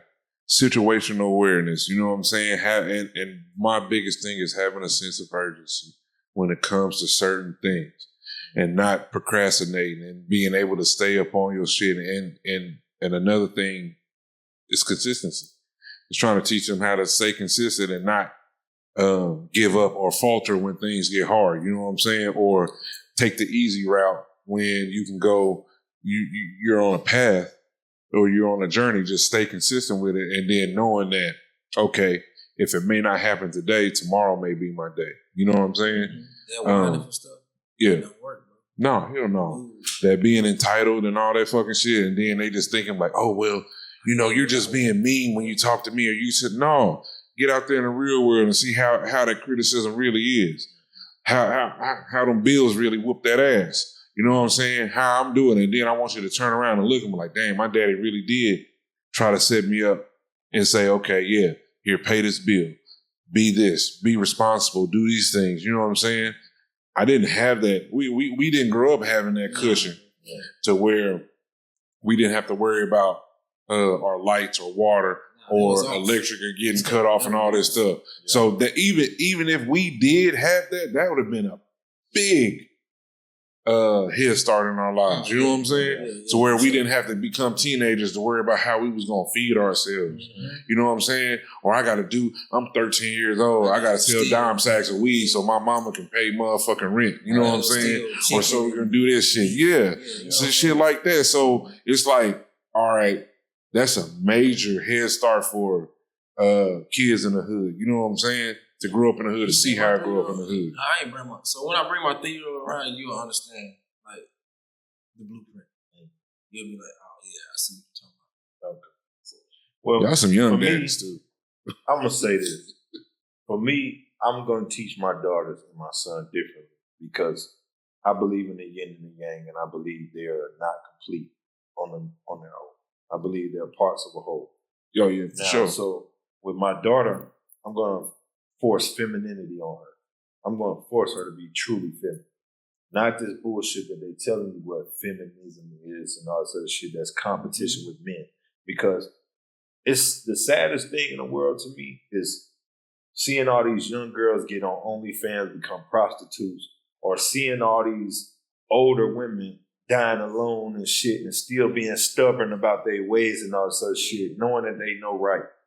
Like that shit is terrible to me. I don't want that for my daughter. I want my daughter to find somebody that's a real dude and somebody that can protect and provide for her and somebody that she can love that's going to love her back. That's what I want. Right. Now see, but no, you can't only do that because it's going to show her, like she need to see an example of what to go for in you. Yeah, that's the thing. Yeah. So with my son, my main objective with him, I don't want my son to be no bitch ass nigga. And I know y'all thinking that's just some blanket statement, but in all reality, being a bitch ass nigga can be a lot of different things. It could be a nigga that don't want to pay no bills, a nigga that just want to drive his girl car, a nigga that just want to be a pushover, a nigga that want to be gay, a nigga that want to do all this other shit. I want my son to be a man at the end of the day, and regardless of what he's doing, be a man and stand on the same shit my pop told me. Regardless of what you're doing, whether you want to sell dope, whatever, you better be a fucking man at the end of the day and handle your shit the way you're supposed to handle it. Now, I don't want you to go down these paths. I don't want you to go this, that, and the other way. But at the end of the day, you can't do something that you can't sleep at night and feel okay about. Yeah. You got to be able to stand on business and actually come from a perspective of somebody that feels like they're doing right, regardless of what it is. And if you think that way and you're not no follower and you're a leader and all this other shit, everything will correct itself. As long as you don't make huge mistakes. Like, think about it. Bitch assness can make you lose your life over a female, fucking molest a child. All this shit is bitch ass shit. All of that shit is just weak shit. No matter how you try to twist it. Anytime a man falls off his path, he's doing something weak. So that's the way I want to raise my son. You got to be a fucking man, dude. And you got to live up to your full potential. I don't want to see you knowing, I know that you better than this, and you just saying, fuck it. I can't stand that shit. I know a little dude. Well, he ain't no little dude. He like 24, 25. And this nigga smart as hell. Like, got all the tools in the world, but he lazy. And I hate that shit for him. Like, dude, that's like seeing somebody that got a jump shot, is 6'7", can jump out the building, got all this shit, but this nigga want to hang on the block. Smoke weed. Yeah, do nothing with his life. What? Take your ass to the fucking league, boy. Yeah. That's just something I want. So yeah, I agree with you 100%. You definitely should be that reflection for your daughter. I give her the game. Do y'all think that females can be masculine? Hell yeah, they can be masculine, but they won't be in their right position. They won't be in working order. That's like trying to put a transmission where the fucking engine's supposed to go. Bitch, you out of order. Real talk. And nobody telling them that shit. And it's gotten so bad to the point where they don't even realize they masculine. That's why you got to distinguish that. Yeah. You have to distinguish that. Yeah. So my daughter would be a weapon. Yeah. But at the same time, she would be a woman. She would be a lady. Oh, yeah. But she definitely going to be a weapon. So are you going to teach are y'all going to teach our daughters to be submissive? Oh, absolutely. Oh, yeah, they got to be. But I'm gonna also teach them discernment, what to look out for. Everything. So, what I see all the time, man, is Because I'm just playing devil's females advocate. that want to be what do you call shapeshift? Yeah. They want to. Yeah. Oh, I want to be feminine today. I want to be masculine today. I want to be a baby today. I want to be an adult today. Like, no, bitch. Find who you are and love yourself, man. Pick a lane, stay in it. enough to just be you. I can't stand when they say shit like, "Oh, I can't. I'm just trying to find a man that makes me fall into my feminine." Fuck out of here. That fucking soft girl. I just want to be in my soft girl, bitch. You should have been soft. Right. So let me tell y'all this. You should have been this. Why are you needing to conform to be that? Find something that's gonna be a fairy tale. You can kiss my bro. It's not gonna happen, bro. Disney fucked y'all up. Say it. Disney, all the movies y'all watch, that fairy tale stuff. Tyler Perry, whole ass. Life is tough. Relationships are tough. Yeah. You gotta be able to find somebody that's gonna go through it with you. If you don't got that person, then move on. Yeah. Man, y'all been seeing this shit where this is kind of a segue, but y'all been seeing this shit where everybody's feeling a way about the doctors keeping this woman alive to have her baby. Yeah. I want to know what y'all input is on it. What's explain? There's a lady. First of all, she got that whole family in debt for all the days they kept her in the hospital. Yeah. So she got into she had like some type of medical issue. I don't know what it was. Yeah. Anyway, so she was like 8 weeks pregnant or something like that. 8 weeks? Like 8 weeks, I think. Brain dead. She was brain dead. But they couldn't, the doctors could not legally abort the kid or kill the kid. So they kept her alive so the kid can form and grow. The kid not receiving that. Right? It was receiving something. Now they gave birth to the kid. The kid, it was like 2 pounds, less than 2 pounds or something, but the kid's living. So the kid retarded? No, nothing wrong with the kid. He just premature. Oh, shoot. So there's people that's mad about it. I want to know what your opinion is on it. Bro, let me tell you this. That state would have been pissed off at me. Nigga, what? Yeah, that state would have been pissed off at me. What did you done? Go ahead, elaborate, sir. Yeah, let me hear what you're Snatched talking her about. off of it. Huh? You were snatched her off. So you'd have just took the life support off of? Yes, sir. How you do? Me? I mean, I don't know. Yeah. I mean, damn. Hey, look, shit. Niggas die every day, beats. Yeah. My take on it is 8 weeks? My take on it is I mean, what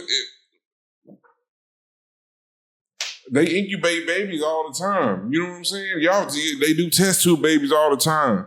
It'd have been. I mean, you could have took the baby out and then let it. That's what I'm saying, bro. You know, let it grow in the lab. They done it. But if the baby can stay in her, that's the perfect incubator for the baby. It's True. The mother. It's way better than any of that other shit. But how is the baby receiving everything that it needs? I don't know what the medical way of doing it, but it was 8 weeks and then it was ended up being 2 pounds. It was healthy and all that shit inside until they forced it to abort. I mean, forced the baby to come out. Yeah. Did she go full term? No. The baby's like 6 months, something like that. Baby's premature. Okay. So my take on it is. So they just said fuck. And a lot of people not gonna like what I have to say, but again, I don't give a fuck. My thing is, first of all, y'all don't know how the fuck she felt. Yep. So all y'all females out there telling us, you ain't finna do this to my body, this is against my will and all this other shit. She did. You don't know if that woman wanted to be pregnant or not, and you can't just make her happy. You can't just make them kill the baby either. Yeah. That's my thing. Like, if the law says this is a life. As a doctor, it don't matter if this nigga's a serial killer. It don't matter if he's any rapist. It's your job to save the lives that you can save. Am I wrong? That's what y'all don't y'all have to take something on the oath and all that shit? Yeah. You gotta save whatever life you can save. And for all the females, I know why y'all mad, because y'all love the fact that you got the power to abort and you're only thinking about it from a selfish perspective. Now, what if that woman said, I would want this to be my last gift to my child. I'm doing everything I possibly can, even if I'm not mentally there for my child to be born. I don't know that. So what side do you decide on? It's a catch I don't 22. know. It's a catch 22. Right. That's what it is. And my thing is like, I'm not with killing babies at all. I'm just. At one point in time, I was like open to abortions and stuff like that. But now after I got older, I'm just like, man. And then what fucks me up is ain't nobody talking about the father. Yeah. That's what I'm saying. Where he at? Yeah. You know? Or they just took this baby and made What was baby his go choice? somewhere. I mean, what was You his know what I'm saying? stance? You know what I'm saying? What was How his? did he feel about it? But you know what? That all goes back to society. Yeah. Because the man ain't never ever got no choice anyway, period. Yeah, she was or no Caucasian. say so or anything. Right, bro. If she was Caucasian, it'd been a whole different story. She was exactly black? right. What color was She was black. she? Was black? But see, that's the thing. It's all about being the victim. Immediately, they try to look at that and like, oh no, she's victimized. They using her body. Or her body's decomposing and all this shit. You know what I mean? How you decomposing Right. and they got you hooked up to some shit? Right. Life Y'all don't support. even know what the fuck y'all talking about. Her heart is beating. Uneducated, man. It's her- motherfuckers she's that been in brain comas dead. for 10 years. Yeah, she's brain dead and her heart is still pumping. So that means blood is still flowing. Exactly. They are putting nutrients and everything into her body, Exactly. fluids into her body. So she is still Yep. And as functioning, but not brain functioning. Right. What you mean? Brain did had a stroke. Damn. Oh yeah. They kept him alive on the event until everybody got there. That's that to me is so wild. Like, 38. I've seen people that they call brain dead or whatever come out of that shit. Yeah, So if it when happened do to me, you actually pull the plug and just say fuck it? don't pull the plug on me. The family didn't want to pull the plug, but for some reason in Atlanta, this center was like pushing for it. But I think it's because they wanted the organ. I was just He finna was say healthy. that. Yep. Because That's he was what healthy. it is. Yep. So it I was was making just me finna say mad that. that Yep. they was like, well, we're going to have to pull the plug. We told you we're going to do this and this and that. I'm like, You can't. what in They the can't do world that. is going on? Right. I'm like, is y'all going to give these organs up or no? So I'm like, There's people that wake up from a coma, like I said, after 10 years. People that have brain injuries and that shit develop over time. You don't fucking know. I watched this one time. I ain't bullshit. It was on Ripley's Believe It or Not. This dude was doing railroad work. He had a spike, and there was a landmine under it. And he Damn. hit that bitch, nigga. The iron rod went through his fucking head. This motherfucker walked home like that and lived. A whole iron rod through the fucking front of his eye, nigga, through the back of his fucking head. that's crazy. Yeah, that's And possible. Yep, it's Matter of possible. fact, 911, you talking 911, yeah, that when Yeah. dude was in the car. about. Yep. Yep, when dude was in That's the why I asked you car which one, because there's two of them.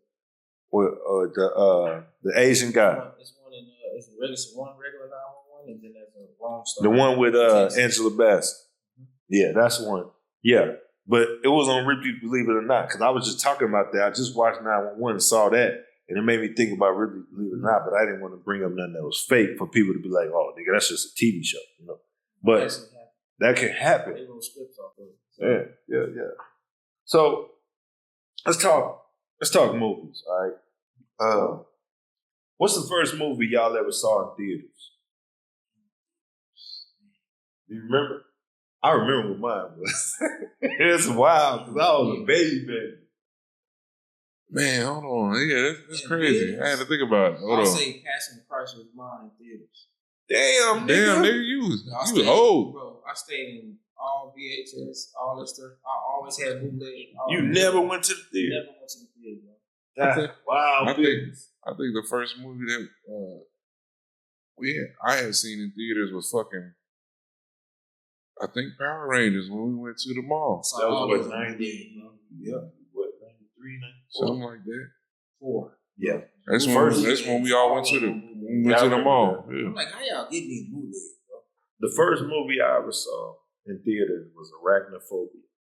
Oh man. Oh, Hell yeah. no. And I remember being a little kid sitting on my mama's lap. I must have been like a baby or something like that and watching it because I remember seeing this dude from Roseanne, John Goodman. Yeah. And Right, he was all the snapping, spiders and shit. I'm like, That was the first movie you very ever seen? first movie I ever saw in theaters. I remember being So what's the first movie you ever seen? Ooh, Oh man. first movie. I think that might have been it. That's why I asked. That's why I asked. You know what? I think the first movie I ever saw was Never Ending Story. Yeah. Okay. Yeah. Very first movie. Because I remember being terrified of that I fucking think dog. mine was the original Candy. Man, what? Nigga, you Yeah, man. you lived in the jungle or something? Right, this nigga was raised on a plantation or You gotta something. think, bro. When you say you came from poor, I came from poor. I feel you. Like, I don't know what you mean about poor. Oh shit. Hey, bro, I came from poor, Yeah. and I had to take care of my siblings. So Yeah, I feel you. look, So I was locked in on grown folk stuff, not no movie stuff. I feel you. My mom and daddy was together until I was 6. I ain't had it. And then after 6, that's when six it went to shit. So you know what I'm saying? Yeah. Like, that's why, Coming to America is my favorite movie. You know what I'm saying? I knew everything about Coming to America, boxing, you know what I'm saying? Watching all this stuff because my pops was in my life and around, you know what I'm saying? And we had stolen cable, nigga. So we Hey. I wish I had some. I wish we had some. I remember, hey, At the time we did, but I'm gonna tell you how old I am. I'm gonna tell my age. I remember when they used to have the metal tubes to go on the cable line. on the cable, Yeah, nigga. And I remember when Disney wasn't free. Yeah. Nope. Disney wasn't with the rest of the channels. You needed that twist on to get Disney. Yeah. That's why. Yeah. The antenna, all that stuff, bro. On the Man, house, hey, on the side, look. all Nigga that. walk in the house, we're like, look what I got. Bro. Like, On oh, top man, of the we TV, in there. it's too. aluminum foil. I think I remember Grandma had a TV that had a handle on it. Nigga, you turn the knob. That bitch, Man, 2 knobs. yeah. That bitch had about 13 channels on it. Man. Hey, you remember when TV used to go off? Man, bro. I was telling the motherfucker that they was like, what? I Like, told yeah, the person, like, bro, Wake we up in didn't that even mug get to just- talk on the phone until, Yep, Remember yep. 9 bro, 9 it p.m. was free. That's when it was free. Free We nights talk. and weekends. Yeah. Oh, We ain't hey, get to look, talk I ain't on had the no phone. cell phone growing up I or ain't no had one pager. either. I ain't had one. I was using mama phone. I was using a I said landline. that one of my records used to trap on my mama phone. Yeah. I was on that landline in the closet. Yeah. Man. You sit in the closet. Yeah, my grandma over there looking for me. I'm in Man. that thing. The I don't very remember first the Bro, last time I no, seen I it. take that back. I started on a walkie-talkie. I just give you a walkie-talkie to a Yeah. girl. She lived about a mile away. Man, this, Walkie-talkie. all right. This nigga act like he Indiana Jones or something. I mean, hey, they don't call me That nigga Durango Doug and shit. I'm that cowboy, that country cowboy. Yeah, nigga Durango Doug. Nah, that movie, that was one of the first movies. But I do remember going to the theater and one of the earliest movies, nigga, I was dying laughing, nigga, watching Home Alone 2. Man, Bro, And I it was, saw it on bootleg. bro, I remember sitting on the front row looking, dying laughing with Bro, I was Terrell. dying. When dude was throwing them bricks down and tearing his ass up. We Yeah, just bro, thought that was the funniest shit ever at the time. yeah. Movies a mother. I I would used to talk. laugh at Star Wars. Yeah, I still do. And I people still like, do. why you laughing? On everything, man. I still be laughing. Like, what part did you have you laughing Look, though? the chainsaw scene. Oh, Look. God. Nah, that wasn't the funny. Man, he was like, And then, The shit that had me laughing when dude was on the phone after that, he was like, you got the money? He's like, yeah. He's like, you got the yayo? He's like, yeah, bring it to me. Fuck you. All right? Fuck you. I take it to Lopez myself. yeah. people don't understand, bro. Couple meal here, couple meal But there. that's what made our humor good. Yeah. Movies like that. Dark humor. Yeah. We will find some shit that's not supposed to be funny. Man, man, look. Bro. One of the funniest movies ever, nigga, to this day to me was Waiting to Exhale. Bro, this movie is hilarious. Bro. Nigga, I used to be watching be like, Go and we ahead. ain't had no business watching it. no business. No, hold on. I'm like, dang, Nigga. this going on at the crib. These niggas, we had no business watching that shit, but these niggas would come to school and be reciting this shit. Word for word, doing that. And Terrell, I'm gonna say the nigga Terrell be walking in the classroom. The teacher be like, sit down. He be like, I'm going to sit down. You remember the part with dude, what's his name? Troy had came into the party. He was like, This my shit. Nigga, we start dying. Hey, yo. And it take Terrell, man. Man, it do. He'd make anything funny, like a nigga girl with called the son gives him head. Yeah. The girl, suck on your little 17-year-old dick. Yeah. We used to be dying. So who's the man? Oh, brother. Man. Put you. Hey, everywhere we go, Trevor, like, oh, brother. Yeah. Like, man, you tripping, dog. Dude, people don't understand, man, that the time that we grew up, man, this nigga was the funniest nigga on the planet, man. Mm-hmm. This nigga, he can make a nigga get hit or motherfucker, man, this motherfucker pick up a tree and hit a motherfucker and everybody just busts out laughing and shit. And this is no exaggeration and shit. This nigga beat a girl down with a branch. I was like, bro, this nigga tripping, man. I'm talking about a log like this, man. This long, nigga. She got the talk. He like, all right, bitch, something, nigga. She must have picked up a stick and threw it, a small stick. The nigga went and found the biggest branch he could find. Bitch, you got me fucked up, bitch. Beat her. This nigga will be in the classroom. Man, so I met Terrell when he was my first friend. And Head Start and shit. So, we meet at Head Start, me, Brandon Twigs, Eli, and Terrell and shit. So, man, this nigga be in the classroom. He always been a class clown. Be sitting down at the desk all of a sudden.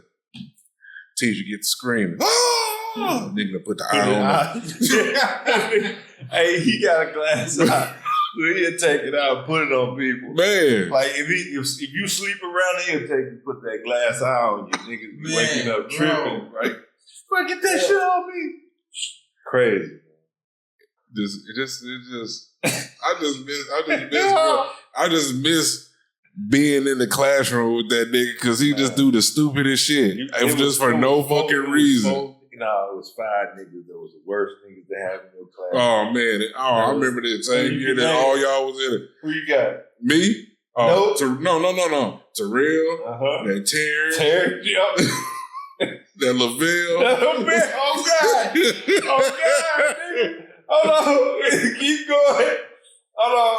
It's that Durham. Yeah, that Durham. Bird. Yeah. And that Mike Hill. Oh, niggas. man. Them was the worst niggas to have in your class. Them niggas was bad. And Terrence would be trying to get you in trouble. Man, for no reason. Man, it's like we used to remember. Throw bricks. That's the definition of throwing bricks and hide your hand. Because that nigga be like, hey. Yeah. Remember Killer Instinct? He'd be like, oh, drug, come on. He'll start yelling that shit in the hallway or something. And it'd be all people like, who said that? Who said that? Like, man, this fool. And then it was time. I'll never forget this day. We in 5th grade, Miss Wigfall class. Yeah. Nigga, we get in trouble hella times that day. She fed up. Man, Terrence start doing that ultra shit. And it's supposed to be reading time. And she don't know who's saying it. Yeah. Man, I'm dying laughing. I'm trying to put my face in the pillow. I'm dying. Nigga, I look up. All you see is Terrence with a piece of paper that said ultra on it.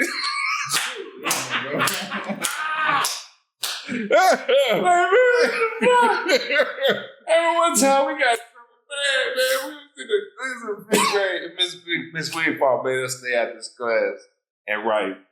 Man, I don't know how many self-control. Man, and this cousin Terrence. Terrence was, Kylina, she used to go to speech class. And Terrence had been farting in the classroom. She come in, she like, ew, Terrence, you stink. That nigga hop up talk, bitch, what you talking about? Bitch, that's your other one. Bitch, you got me fucked me with it. And I'm like, oh. So do y'all think it was more safe back then than now, or is just safe now? I think it's It's way more safe. Okay. But I think the problem the is community made it right. A better place to live and be as a kid. You think it's more police now or then? You know what I'm saying? Definitely more police now. I think it's safe. I think it's safer then because I think it's safer now because now you got cameras every fucking where. Kids ain't getting kidnapped like they used to. Like, you remember when Walmart walls was filled up with kids that just disappeared and shit?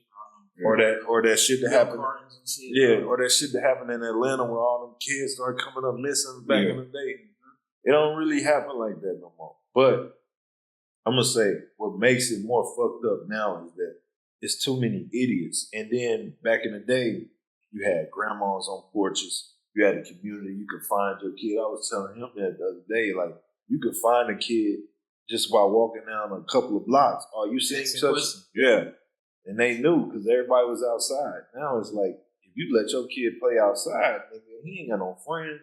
You ain't got no neighbors checking nobody. Nobody. It's wild out there. It's wild. And then now you got cell phones. Motherfuckers getting caught. I know you get Amber alerts to your phone and shit. All the time. Yeah. That shit wasn't going on back then. But I just think it's so in our face that it makes us paranoid and scared. That's what I wanted to ask. I think our parents our parents gave permission for people to whoop us though. Yeah, you know that's needed too. Most people said our parents didn't give no cares about us, bro. They was like, get out the house and go. That's because that's their way of looking at it. But that stuff made us who we are. Right. It made us independent. It made us be able to figure out stuff. It made us be able to go have a fight, get through the fight, shake hands, be friends, and keep going, bro. It's like it's just different. That's a topic I want to discuss too. What do you think? Do you think it's important for your kid, like let's say you have a son? I think it's important for him to get into squabbles. Yes. Yeah. I think he so too. He need it. So how you feel about bullying? He shouldn't be the bully. Right. Because I don't like it. He shouldn't be the bully, and he shouldn't just allow somebody to bully him. He need to be the bully that bullies. Yeah, that's what I don't want. He don't need to let no bully try to get over on him. I think bullying is necessary because it establishes a hierarchy. It's like the way that they perceive bullying now is just shit talk. But the reason why it's like that because it got so fucking sensitive. Ain't nobody stuffed you in no locker. Ain't nobody took your lunch money. Ain't nobody beat you up. None of that. They said something online and you crying about it. Like, could you imagine having a bully in your face trying to fight you and you could press a button and turn them off? That's what they got now, and they complaining and crying. Do you remember when the upperclassmen used to wait for the 8th graders to get to the high school, and then they first week we whooping their tail? Yeah, that shit happen all the time. Man, ain't no seniors whip. First of all, women seniors gonna whoop on us because we gonna catch wreck. Right. We gonna catch wreck. It was a different thing because it's like, I don't know. I think our generation just raised a little rougher in this area. It's even rougher than some of the older generations because you look at them niggas, you like soft ass niggas. You old soft ass niggas. Yeah. And I know your old ass is probably watching this. It's a few of you niggas that's solid. There's a few niggas that we can call big homies, but you other pussy ass niggas, you're soft. If I ain't never had no real conversation with you, I'm talking about you.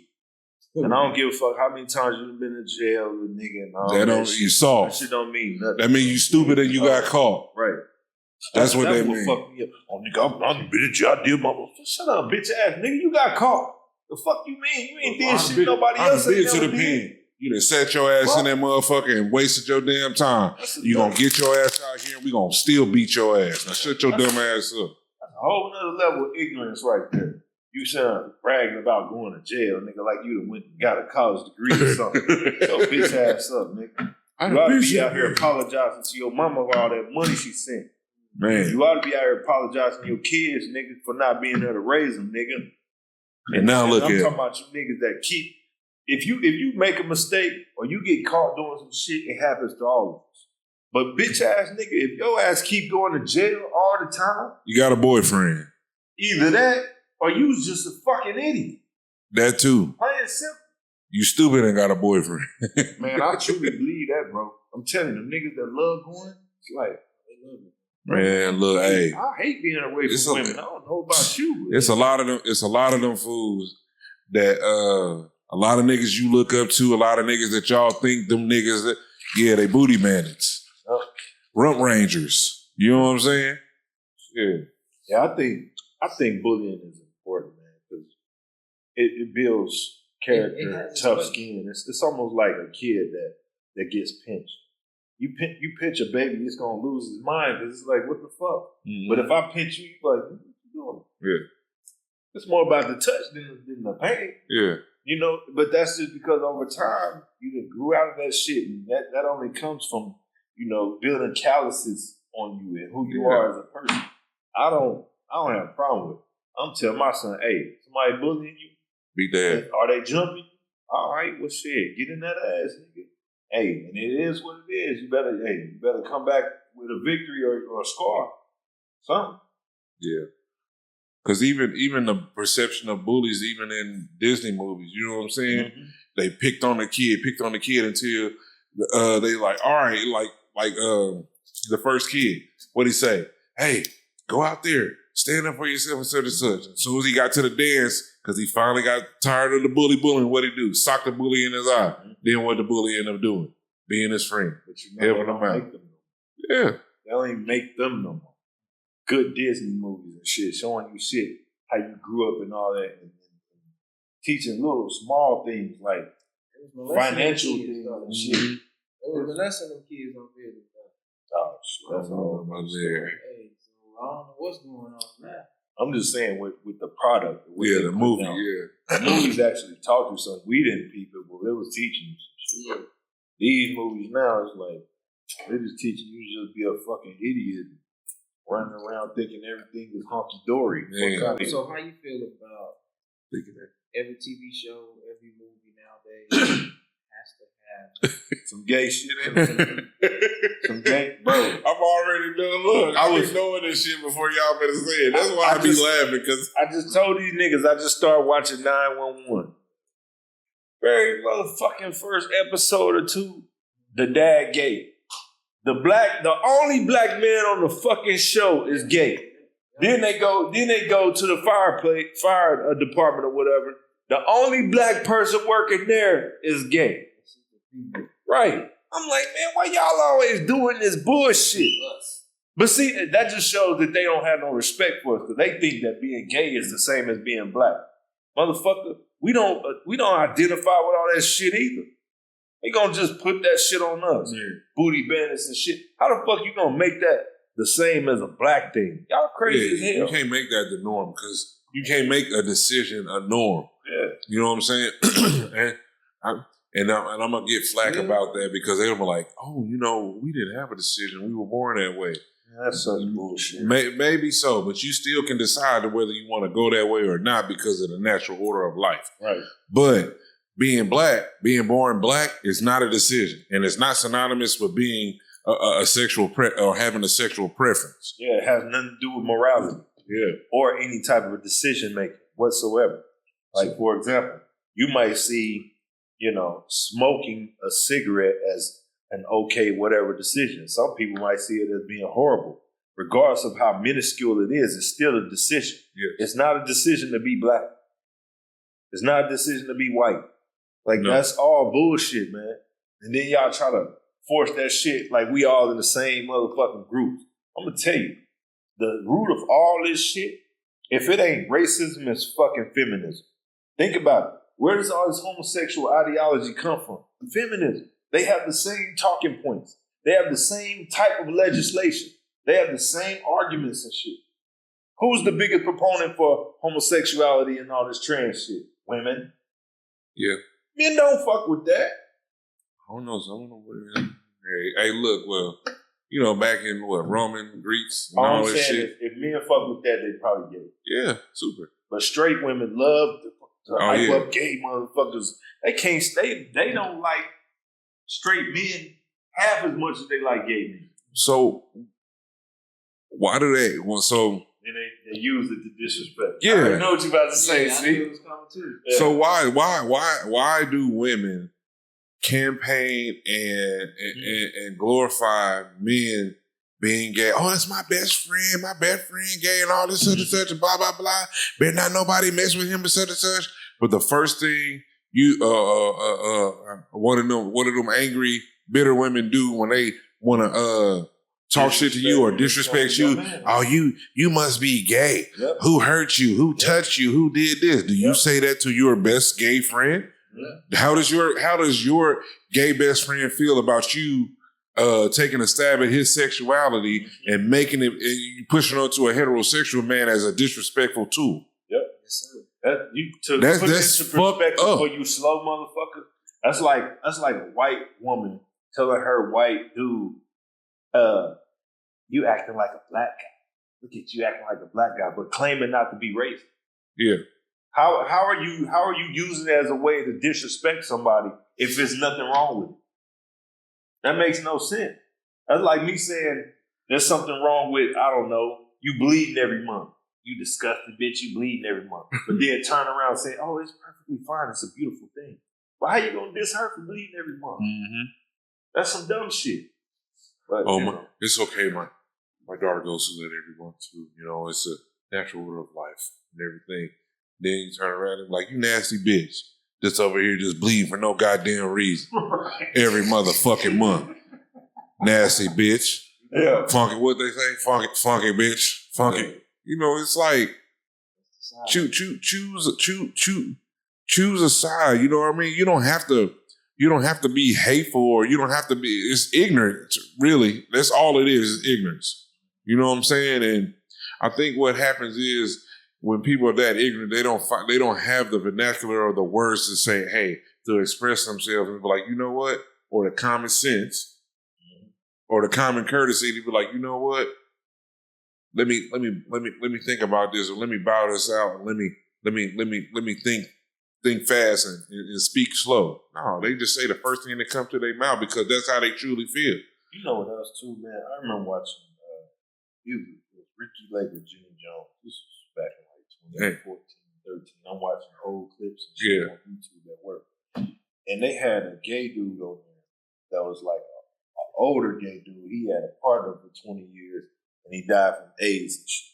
Then they had these young gay dudes on there. And he was like, why do you pretend to be a woman? Why are you acting like you're a woman? You're a gay man. Like you're not proud of who you are. You want to be this, that, and the other. He was like, I'm gonna tell you the truth behind it. It's not normal. My lifestyle is not normal. It's a lot of shit that they won't tell you about all the sex addicts and all this. I mean, he was exposing everything. He was talking about like underground sex houses and shit that they got in San Francisco that you can pull up at 24 hours a day and fuck a dude. That's wild. 24 hours a day for free. You can pull up and have sex with a dude. Like, what are we doing? And see, that's what they won't tell you. You can't even find no homosexual statistics about AIDS at all online. It's hard to find because they don't want to tell you that it's actually a gay disease. That's the truth. Back in the 80s, over 90% of over 90% of HIV and AIDS cases was with gay men. That's why when Eazy-E first got it, he was like, I ain't gay. Yeah. Like, what the hell? This ain't, like, that's why when Magic Johnson first got it, people were like, oh, he must have been fucking with a dude. He must have been gay. That's what they not telling you. They done swept all that shit under the rug. Come on, man. And they fooled you into believing, hey, this is perfectly normal. It's okay. Nobody's being evil towards them. Nobody's saying that they're not human. But to sit up here and act like they're angels and they're great and they're all such, it's like, what are we doing? It's immoral. I got one for you. So, if gay women was into each other, why are they using all men's parts? Man, they mentally ill, retarded motherfuckers. There's something wrong with them. I tell them it ain't warm. Man, I seen one today, nigga. It had the whole get up, nigga. The whole step in like some pads, nigga. Oh, man. Got all that. I'm like, they didn't went to the silicone? It was on Facebook. Yeah, I wish I had screenshot it. But I'm like, well, what? Yeah, that's That's weird. Man, Man, your algorithm be fucked up. Man, that's because I be on their ass. Your algorithm be fucked up. Man, I don't want to see that. I can open my phone right now. I can guarantee you some crazy shit out there. But I don't know. You know, I think women Look at this. always go back to the natural order of life. What you got going on? I don't even know what this Like is. a condom. It do look like a condom. Hold on. Oh, No, that's a bag of pills. he's trying to kill himself. Well, adios, nigga. Guarantee us. But I be sharing it. I be telling people like, y'all don't understand. This shit ain't normal. Something wrong. I say the same thing about women that walk around here with other women's hair in their head. They see nothing wrong with it. But we can discuss that another time. We ain't got time. He said we got time. Y'all tell me if y'all want to. What do you say? We Tell got me all a night. traumatic experience you had growing up. Something that happened. It's very traumatic. First, shit. Well, I got a lot. Me too. So I got a lot. Me too. I mean, shit. Look, first one. I'm just gonna go with the first one. go The ahead. first one I ever had. And that was like I was like 10. He was 14. It's my cousin named Shay. We was on our bicycles, you know, in the hood, running around. We made this ramp. He made we was going up the ramp, jumping off the ramp with the bicycle, with the mongoose. Well, I guess somebody had just put on the front wheel of his. Oh shit. And he went up the ramp. And when he was jumping off of it, the front wheel came off. He went back and hit his head. So this is where my anger came in when it came to the police. So when I saw his brain, I just ran down the block. So I'm running down the block, getting out the door. I come back. When I arrive, the police officer pull up. We like, where the ambulance at? He looked. Oh, he don't need no ambulance. He gonna die. Damn. My family was about to get him. Damn. That's So fucked I was up. like, yo, what? And he died out there. Damn. His aunt was holding him. His mama wasn't there. His mama was out of town, Chicago or something. God. So the police just Let him die. Called the ambulance whenever he felt like it, I guess. Yep. I'm gonna tell had to you. find that Never nigga. I had a traumatic experience. This is one of I got plenty. This one, it was the 4th of July, 1999. I'll never forget. Which one is this? First, third, fifth? Which one? No. Too many motherfuckers. It's 4th of July, 1999, and my mom is driving. I'm in the middle seat in the back. My cousin, my older cousin, she's in the passenger seat, and I got two cousins on the right and the left of us. Mind you, we run around shooting fireworks out of the car, dumping everybody we see, all sorts of shit. My cousin, he ended up saying like, "Hey, where my pump at?" I'm like, "Where your pump at?"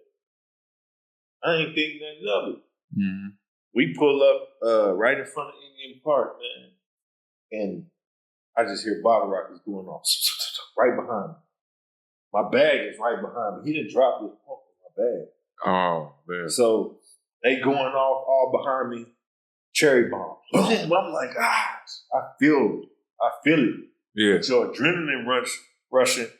These motherfuckers, first of all, my cousin get out the car, my mama get out the car. These two niggas get out the car and close the door. Mind you, it's nothing but smoke and fire going on. By this time, the bag is just everything going up. I'm reaching for the door just off the strength that it's my mama's car. You know where the door handle Yeah. Right. So we was in a burgundy Mazda 6. What? Yeah. Burgundy Mazda. I reached for the door, pull the door open. It's fireworks hitting me all in the side, face, everything. I get out and I immediately run. I'm not thinking about how I'm burned. I'm not thinking about nothing. And then I look at my cousin and he like, his shirt on fire and shit. Yeah. I'm not even thinking about how I look. I get my adrenaline rushing so fast, I don't feel none of these burns. Mm-hmm. I get to my grandma's house and just off of just sheer exhaustion of the situation, watch the whole car burn up. My mama had another car. It was a Monte Carlo. That was the car she was just about to sell.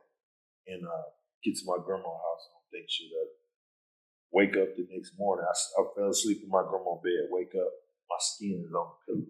Damn. All of my arm and shit, everything. I was just crazy. Shit, Crazy. So you talking about the cherry bomb?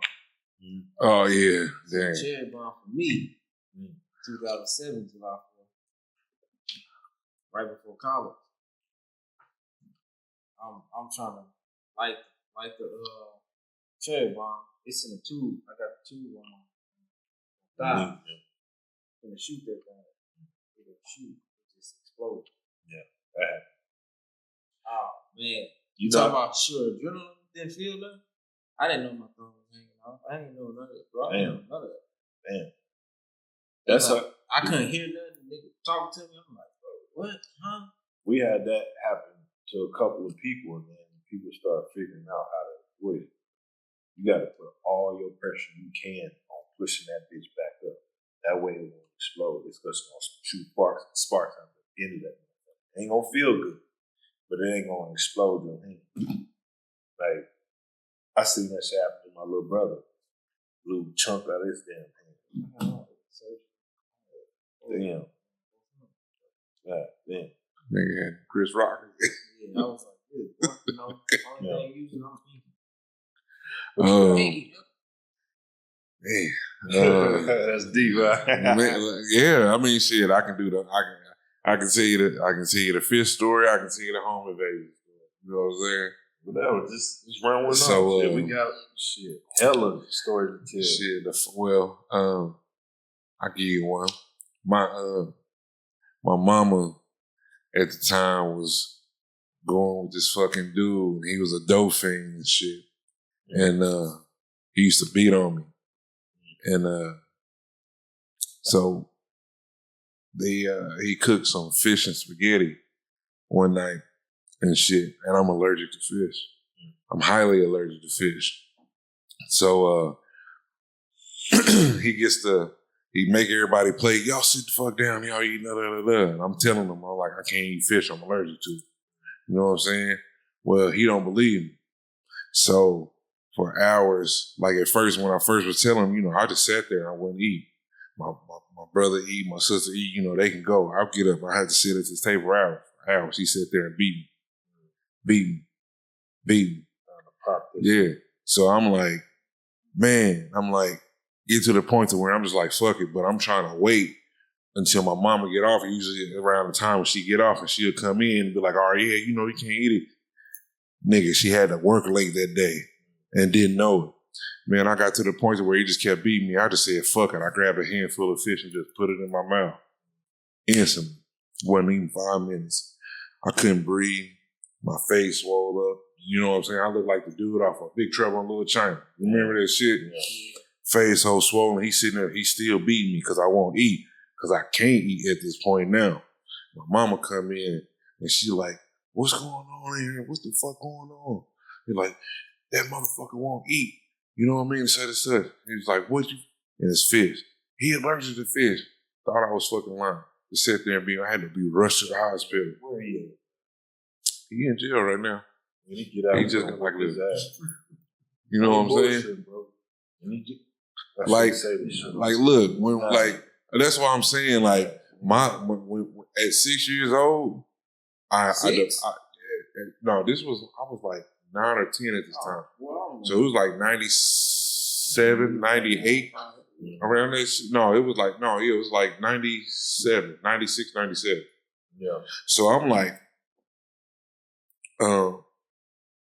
that's when I was 6 years old. That's when this shit turned. I developed insomnia because of my mom, because of her and my dad breaking up. Her coming to wake me up out of her 4 kids. I'd be the one that she would wake up, so I can be up all night with her while she crying. I mean, getting startled. Wake up, wake up. You know what I mean? Like, oh shit. Having to come sit with her. You know what I'm saying? So growing up from all that time going to May Green and shit, I was getting beat up by my brother, my older brother, like for real getting beat up when he was there and not in juvenile or going to Sears and shit. My stepdad, he used to beat the fuck out of me all the damn time because he was on drugs and stole all my shit. Like Sega Genesis and shit. You remember coming over to the crib and shit. I know what nigga you talking about. You know what I'm saying? And I was like, it was crazy because I was one of the kids that never really had like to be around everybody. Remember how everybody used to go around and be out and all this shit? I was always used to have to be in the room and shit. You know what I'm saying? And getting beat on. So then going to school, getting picked on. You know what I'm saying? So my shit, that's where my real aggression really evolved and came from. You know what I'm saying?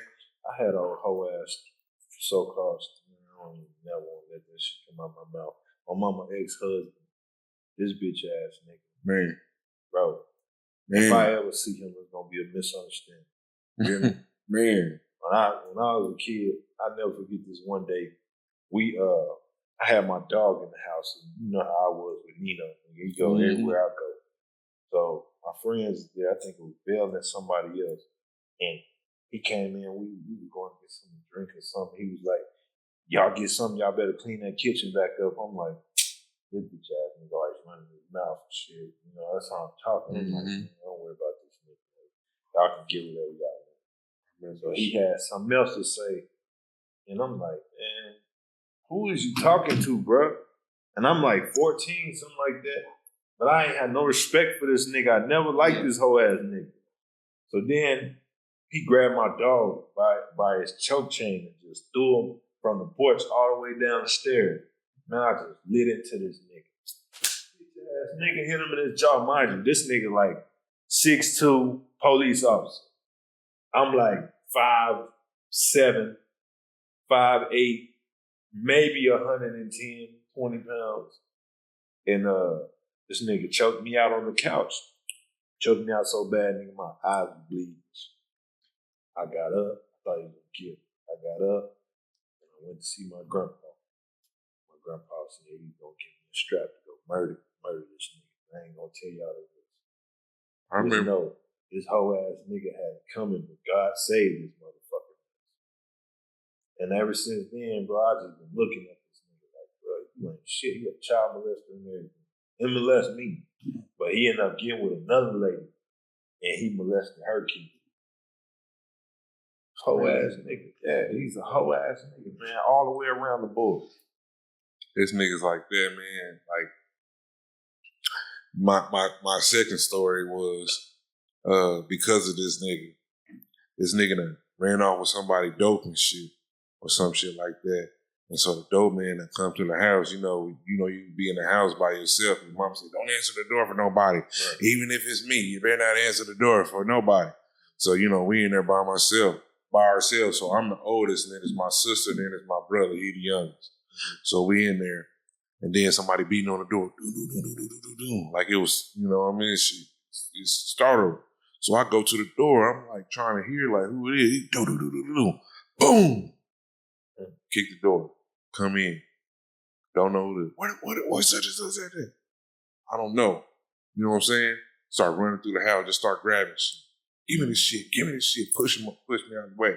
Yeah. Nigga, I'm 9, 10 years old, you know what I'm saying? Like I can't do shit, defenseless. You know what I'm saying? Like, what I'm supposed to do?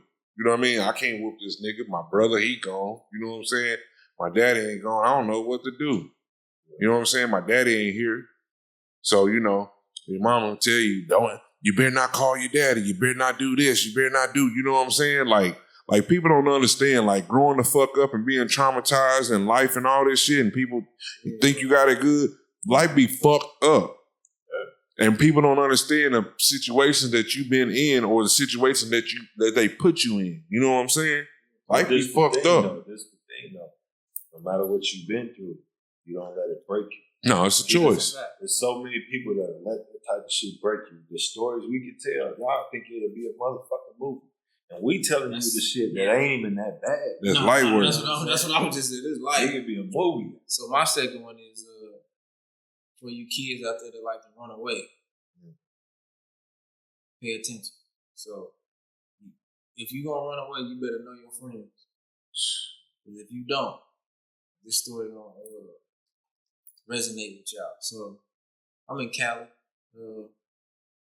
My mom doing her thing, and I don't like it, but it is what it is. I run away, probably like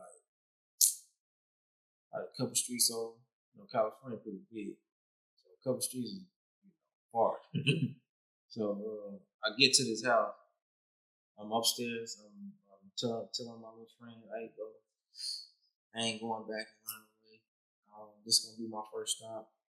I don't know where I'm going after this. I just need to be right here." So while I'm upstairs with him, his mama downstairs sleep. His daddy come home. So he freak out. He like, "Get in the closet." I'm like, "Nigga, what for, nigga? I ain't trying to get in no closet. What you talking about?" Come on, just do this for me. Get in the closet. All right, I get in the closet. Get in the closet. My mama's still downstairs. Daddy come in the room. Molest this man on that bed in front of me while I'm in the closet. What? And his mama downstairs sleep. This is real daddy? Yeah, I guess. I didn't know him to be a different daddy. I just always knew that was his daddy. Yeah. Still daddy or something, bro. Bro. In that moment, I said, bro, ain't no way that happened to me. In that moment, I wanted to jump out, run outside. No, I waited. You should get your ass. Yeah, I waited, bro. God. Yeah, so for you people that want to run away, you better know your friend, you better know your parents, you better know what's going on, you better ask them questions. Because if not, you can literally get got just for showing up. Dang. So it's real. Man, I couldn't even fathom that. That'd be like me going to your crib and then all of a sudden you be like, "Hey, man, bro. Go to the closet." Nigga, you ain't getting no damn closet like that. You know what I'm saying? So as fucked up. If I was close to him, bro, I probably would try to. I'm gonna tell you, as fucked up as that sounds.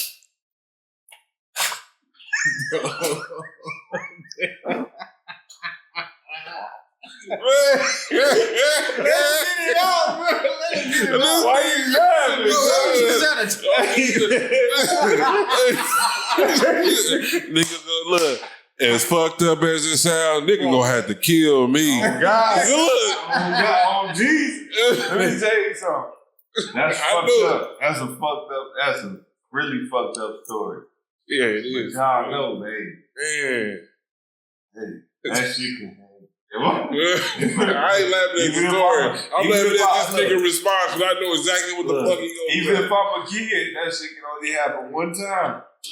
Motherfucker, hey, you gotta go to sleep. That's all I can say. Your ass got to go to sleep at some point. Hey. And I don't give a fuck what you say. One quick jab to the throat with a knife will solve all that bullshit. Man, oh God. That is fucking crazy. I cannot imagine no fucking dude molesting me, man. And that's fucked up, man. That is dirty. I ain't never been molested. Me either. I ain't never been raped. I ain't none of that. Yeah. But a motherfucker tried. Yeah. When I was 6 or 7, I tried. And I'm like, and I knew myself, I'm like, no. You know what I'm saying? Nigga, I watch Boys in the Hood. I'm watching these movies and stuff because and people don't understand when I say it's a choice, you know what I'm saying? I'm watching this. I'm seeing Nina Long, you know what I mean? I'm seeing this. I'm 6 years old. I'm attracted to a woman. The essence of a woman. Nigga, I ain't never seen no other man talking about some, Right. Come here, do this. Nigga, no. See, that's The what I'm fuck? saying. Something got to be clearly wrong. See, what women don't. I didn't want to fight because I didn't want to get hurt. Man, you got me fucked up. Right. Let me explain something to y'all women. Because I know y'all don't really get it. Because y'all see things from a female's perspective. Yeah. Like, you can talk to a woman and be like, oh, I want to flirt with this, and I want to kiss a woman, or I want to, go a little too far. Let me tell you, it's nothing but walking across the street to y'all. Yeah.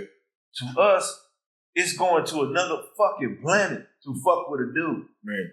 It's not even remotely close to being in our mindset to be able to even open the door to that shit. Think about Right. So the thought of a fucking dude even touching me in the wrong way is weird. Mm-hmm. Like, I remember being a little ass kid and going to get my hair cut. And you done been through it before. Mm-hmm. You got your arms here, nigga rub his dick on your arm. You like, man, what the fuck? Yeah, man. Like, I don't know. Like, even as a kid, like, I ain't looking this nigga in his eye that's cutting my hair in front of me. I'm turning this way because it's uncomfortable. Ain't nothing about that normal. So y'all, like, I don't even think y'all get it. It's so fucking mind-blowing to see a dude and another dude getting it in or kissing or something. Like, I remember being in Atlanta. Let me tell you a story. I was in Atlanta. This is my first time going to Atlanta. I was dating this girl that went to Spell. And bro, she was normal, she cool girl, whatever. She was alright. But we ended up going to the movies, and there was a dude standing behind me with a green hoodie on. Ain't nothing up. We in the line trying to get some tickets. Yeah. All right. Another dude ran up with a black hoodie on. Sorry, babe. I'm late. Some, babe. She grabbed me. She's like, don't turn around. Stop. I'm like, fuck you mean? What you mean? What are you talking to? This normal? I had never knew that was some normal shit. Bro, I remember my first time seeing a gay person, and it fucked me up. Who, Jose? No, the nigga had my name. Oh, go ahead. Bro, I swear to God, I'm at May Green, and this one they had the whole playground shit up. Yeah. And I'm a kid, and somebody kept yelling my name. And mind you, nobody else I ever met, even to this day, they got my name, except this nigga. And there was a nigga that was like, huh? And I thought it was a girl at first. I'm not paying attention. I'm a kid. Got on headphones, and he like doing the splits in the rocks. And then he walk out, huh? So. I'm like, it's a dude. Why the fuck he acting like that? Me and my cousin looking like we just saw a fucking elephant walk by. We like, what the fuck? What's wrong here? What happened? I didn't know what the hell it was. Man. Second time I seen a gay person. This nigga Gay Tony at Club Kaboom. This nigga walk in with like some lime green shit on, mind you. I knew Tony. Yeah. I ain't never think he was like that, bro. And then he popped up. I'm like, man, what the fuck wrong with this nigga? He joking and shit. I'm like, this nigga tripping. That shit ain't funny. Gay. Fuck me up. You know, the first time I got introduced to gay was Jose. I see. And listening to people. I didn't know that nigga was gay. I just thought he was weird. No, it was just listening. Well, we didn't know what gay was. You know what I mean? Right. So we just got a wife and everything. you just listening to the people. Bitches gossip. Yeah. You know what I'm saying? Yeah, he fucking this nigga done try to holler at this nigga. And you thinking in your head, like, what the fuck are they talking about? And then they came out with that fucking movie, Tu Wong Fu. And you see, hey, that movie crazy, man. Who convinced them to do that? Man, I don't know. That Patrick Swayze, that John Leguizamo, and that motherfucking ugly ass Wesley Snipes. What's his name? Noxzema? Yeah, Noxzema. That leaky eye bastard. Jesus Christ. I said, what the fuck is this? Yeah. And you know what's crazy? that the nigga my mama was with, I think that nigga was undercover gay. You know what I'm saying? And then because he be watching this weird ass shit. Man, nigga, this nigga used to run up the phone. You know, back in the day, you had phone bills and shit. You know what I'm saying? This nigga used to run up the phone bills talking to Cleo. I cannot make this shit for you up. young motherfuckers out there, Cleo used to be this so-called fortune teller with a 900 number that you call and they charge you. Jamaican. Yeah. Man, I can't make this shit up, man. Like, if I really sat down and told my story, man, you'd be like, man, your life was bullshit. Yeah, I mean, your life was straight bull. You growing up, you peep that type of shit. Like, I remember, like we was like a coalition of bad niggas though. So it was like, excuse me, man. So a lot of the shit, we was just so immune to it. It was just like normal everyday shit after a while. Like I remember us doing certain things. I'm like, what's wrong with me? Back then, and we straight went in on some home invasion type shit and stole Charles shit. Remember the Sega Genesis and all that? We bust in this shit, beat him up, took his Sega and left, went to the crib, played it. Like thinking about that, that's wild. Why the fuck was we moving like that? That is wild. You know, what's that book we had to read when we was in like 8th or 9th grade? When they had that plane crash. No. They had that plane crash. And it was the pilots and all the parents died, and it was just nothing but the kids. I don't know what the only plane crash thing I know lost. No. Yeah. The book about it was it was a plane crash with all these kids, and then the parents died, and one of the pilots was like unconscious or in a coma or something like that. Well, these fucking kids ended up turning savages because they had to eat, they had to figure out all this shit. Then they start going against each other. Man, I'm gonna figure it out. Lord of the Flies, that's what it was. I know. Lord of the Flies, nigga, that shit is crazy. That sound like bloody shit. But man, we did some crazy ass shit when we was kids. Yeah. Remember we used to throw rocks at the motherfucking semis and shit. Tacking. Me and DB was talking about that the other day. Tacking. We call it tacking. Man. We always walk around with a handful of rocks in our pocket. Just cave. Truck come down Sprigg Street. Yeah. Remember that one that stopped? and Terrence took it too far. Niggas always do that. I remember one time, we got some eggs. We went to Save Life. It was there for me. Got the eggs. And we were standing on Maple. The eggs in the car. And we seen one on the windshield. Man, that fucking Cavalier chased up for about 10 minutes. Nigga, we were scared as hell. It was a red Cavalier. Chased us about 10 minutes. It was on every block, on our ass. I'm like, shit. I think we gonna make it to grandma's house. This nigga everywhere. This is crazy. That nigga Terrell had us doing the most for real though. That dude was crazy. Hey. Nah,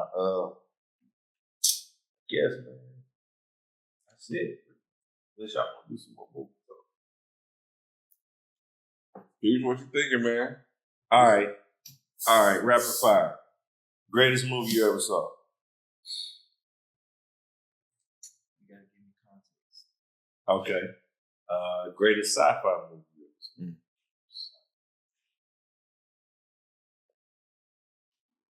That's hard. I'll say, you consider Back to the Future sci-fi? Yeah. I'll say Back to the Future. What you got? I'm gonna say Interstellar. Oh, shit. Interstellar is probably the greatest movie I ever saw. Because it's so smart. You make you think it's got twists, all that. Yeah. Great acting, flawless. So, and Christopher Nolan's amazing. I wouldn't say greatest, but something that made you think was Ghost in the Machine. I don't think I've seen it. Ghost in the Machine. Yeah, Ghost in the Machine. Yeah, I had to go back and watch that. Let's see. Scariest movie you ever saw? I don't watch those. I know you don't, I'll say motherfucker. I'll say based on childhood. Oh, I got two different That's ones what I'm then. saying. That's what I'm saying. Based on childhood, Pet Sematary. Based on childhood, it's Candyman. Man, what? He said, "Man, what?" Candyman scared the shit out of me, boy. No, I do got one. Which That, one? that Tales from the Hood. That's a TV show, but I'm tripping. no, I think you said Tales from the Crib. Yeah, Nigga, Tales from the Hood scared the shit out of me too. That shit. Tales from the Hood was That shit. I don't watch scary movies, but that bitch ass nigga make you watch. You know what I mean? Man, I'm like, nigga, I don't want to watch. He be watching that type of shit, voodoo type of So shit. what Man, was I the don't wanna watch scariest that part shit. on that? The little, The little dolls. yeah. I'm gonna tell you. No. It wasn't the little dog. It was the nigga that the police killed. Yep, that's the nigga that scared the shit out of me when I was a kid. Yes. I used to see him in other movies. I'd be like, nope. Yep. I don't give a fuck if the movie good. It could be a church movie. He'd be like, hallelujah. Nope. Yeah. And then look, the dog part, it didn't scare me until that old lady came out there painting. I was like, oh hell no. I'm out. That was scary. But as an adult, I think the scariest movie at the time, I don't know if it's scary now, but it was Sinister. Sinister fucked me up. Yeah, I don't watch I scary would say movies. The Exorcist. Which one? Yeah, which one out of the 9? I'm gonna say the first one or the second. The first one, The first I think one was I too watched. crazy, but the second one, man, I was like, I think I watched it too late because it looked too fake to me. Yeah. Like that's how I feel about too it. late in life. Yeah. I It looked too fake to me, but when watched it when it came out. I was the first Exorcist came out in the 60s. well, I watched that motherfucker when I was little. Nigga, you wasn't watching? Hold on. This nigga vampire. This nigga vampire in Brooklyn and shit. Yeah, I had to go back in time and come back, you know? Yeah. But nah, the Sinister movie, that was the first movie I came home and was looking in the corners and shit in the dark, wondering this motherfucker was there. Because that was about a real pagan deity, Bagoo. And I'm thinking like, being the images and shit and the way they had the jump scares. And then he was doing shit like, you would look at a complete scene and don't even see this motherfucker in the scene the whole time. Yeah. And then they'll show it back and he was right. I'm like, hell no, bro. That scared me. You remember 2018, right? That's when Black Panther came out, right? Yeah. That's a good ass one. What was the most well put together action movie that you think? Action movie. Well put from the script to the acting to the Man, placement. that's hard. I'm gonna say the first two that come to mind. Damn, that's hard. Sure. First two that come to mind is Expendables and what's the one? A Good Day to Die Hard. Oh, Die Hard. I can see that. It's a Good Day to Die Hard because it was nonstop. Like him and his son just constantly. Yeah. I can see it. The first one come to mind for me is Den of Thieves. Den of Thieves is good. No, it just was well put together. Yeah, it is. It is really good. Dang. Yeah. That was good. Action is hard to shoot. Yes, too. bro. I'm telling you. That's why it's so hard. But you know what? To me, the best action scene I ever saw, Scene. Okay, good. the Batman. The one with Robert Pattinson. That whole car chase with the penguin. Nigga, the angles they was using, I'm like, what in the and then to do this all at night while it's raining. Y'all just try to make it difficult. Bro. So Ron Coogler did a scene in Black Panther that was dope. The chase. When they was in the doing the upstairs and they was fighting. Oh, yeah. That was all one shot. Bro, yeah, I was like, what? Yeah. But I'm in the theater like, bro, when is he going? Yeah. They like, shh. I'm like, bro, damn, bro, y'all don't know what y'all Yeah. seeing, bro. You're right. Y'all don't understand what y'all watching here, Right. bro. I'm like, I do that shit bro. all the time. Like- You like, nah, that's a bad cut. Dang, that's Yeah, bro, I watch it different ways than Yeah. other people, bro. I'm You like, edit it, yeah. wait, bro. I'm gonna tell you a scene that used one shot that's insane. Extraction. Bro, I know what scene you're talking about, bro. I saw that, bro. I was like, bro, they are getting real creative with this one shot stuff, bro. It is. I'm gonna tell you, the dopest thing. I see Martin Scorsese started that shit. Mm-hmm. If you see Goodfellas when they got out the car and went through all that shit, they had to be on time on cue for every one of those people coming through that scene. Yes, that was genius. But Extraction, it ain't got dialogue, which makes it easier. But nigga, they handing the camera off through the car, back to the car, doing fight scenes, falling off buildings, everything, all one shot. Oh, so at certain points they cut it where you might have somebody open the door and it's slightly black and then they change it, but you can't tell. No. So that's like when they shot Bad Boys and Will Smith had the gimbal hooked up to him. So when he was coming through and first it was showing what he was doing. It was showing him and then it went back to first. It went to first person. Oh, you talking about the newer Bad Boy? Yeah. Okay, yeah. So it was like kind of like a one shot like that. I think that guy. I think he's the one that directed some of those episodes on Game of Thrones. Yeah, if I'm not mistaken. Yeah.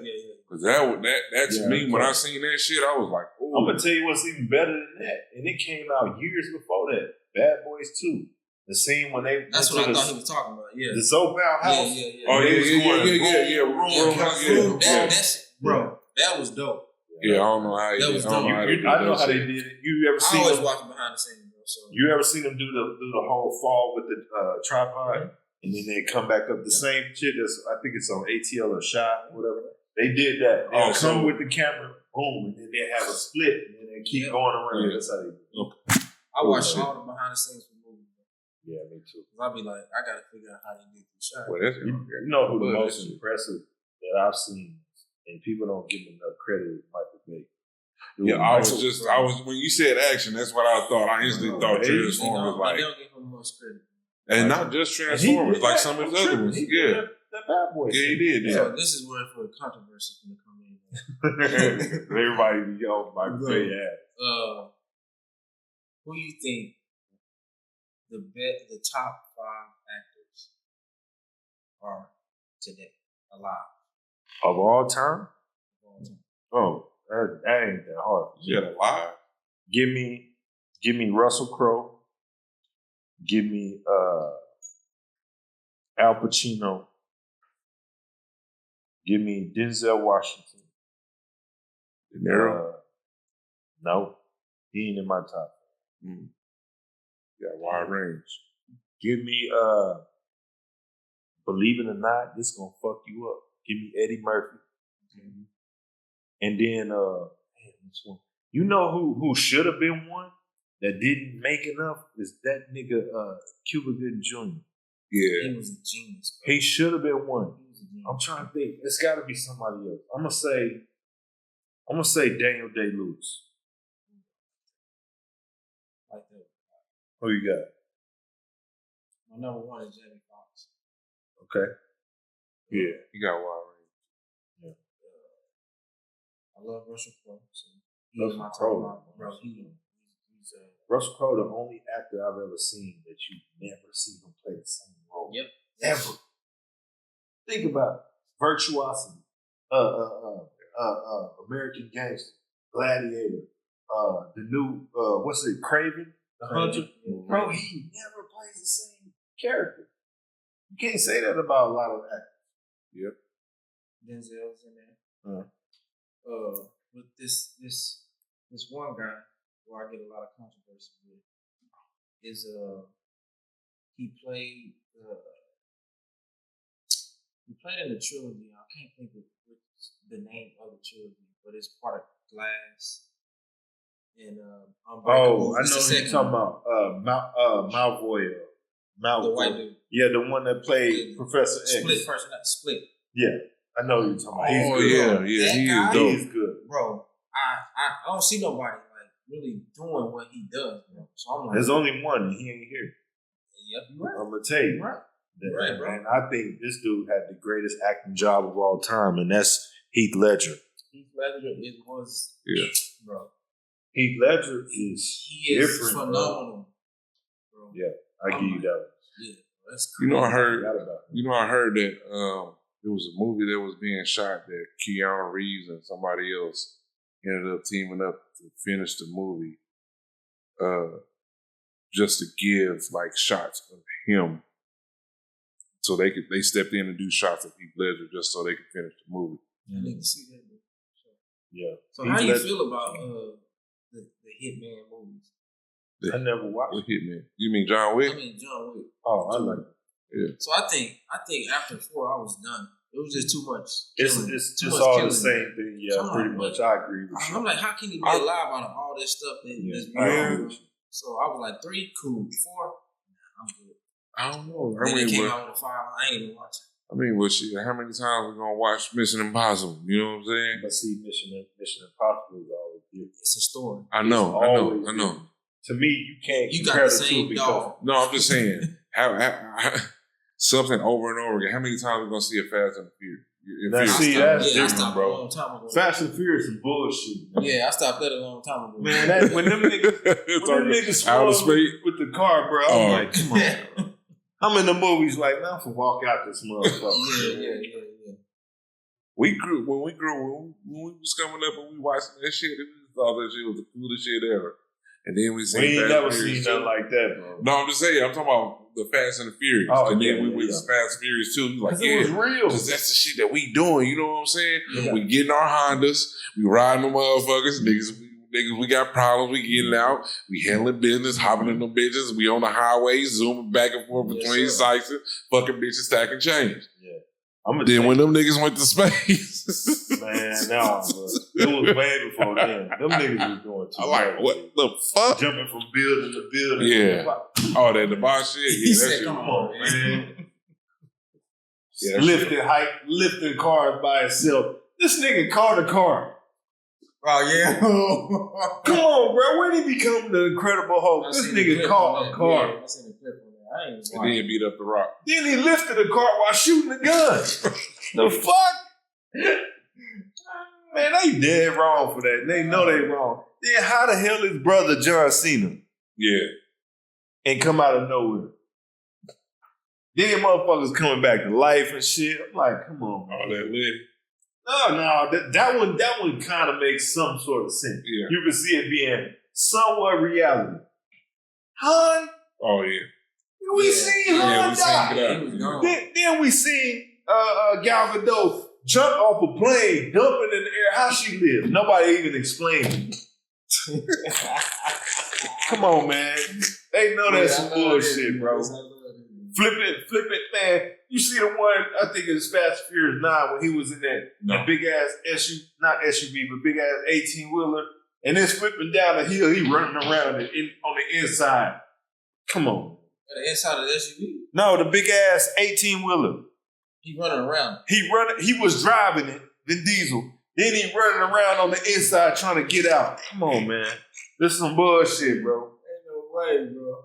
I'm talking about this nigga that threw niggas through walls and shit. You know, he done went from driving, living life a half a mile at a time to motherfucking Super. Hey, I heard a fan theory, though. They said it would be dope if they have it like in that first movie, the car accident at the end. It would be dope if they have him being in a coma this whole time. Oh, man.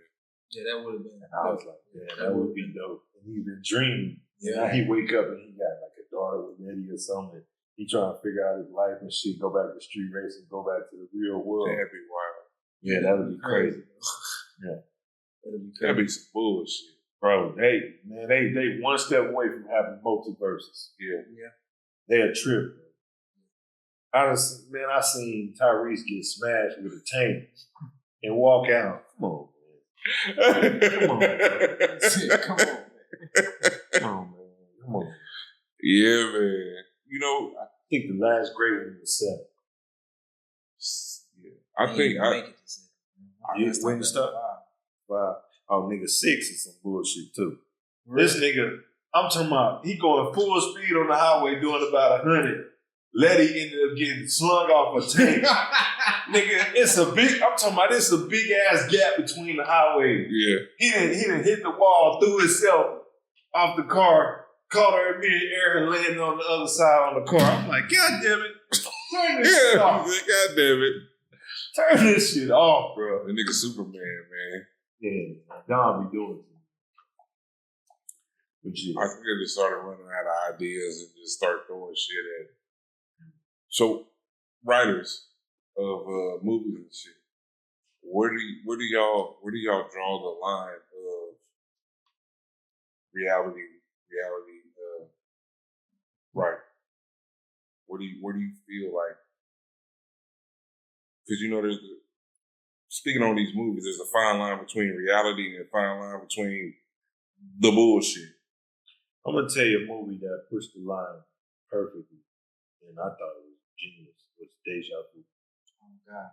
Yeah, it pushed the line perfectly. You got it right out of took it right out of my brain. It was like science, and it might be possible, and then it's like time travel. It might be possible.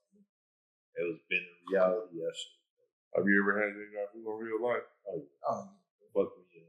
I remember one time I knew Tupac died before Tupac died. Yeah. And I was sitting there like, I remember y'all in here crying about Tupac being killed. So and it wasn't just because he got shot. Yeah. Like, it was dead. Yeah. Mine was lead. Yeah. I was in 7th grade in the class. I was already there before, and I heard it on the radio. Yeah. And I heard it again. And I was like, "Oh, it's real. Yeah. She did." We gotta do another one. Right now, we're gonna cut this. But y'all wanna keep going or you done? No, bro, cut it. You good. Yeah, I know what you said. Black Woman Experience, man. We will be back talking about the same old shit. Put a little remix on it, twist it, whatever. We hope y'all subscribe and y'all ring the notification bell. Please do so. All right, we out.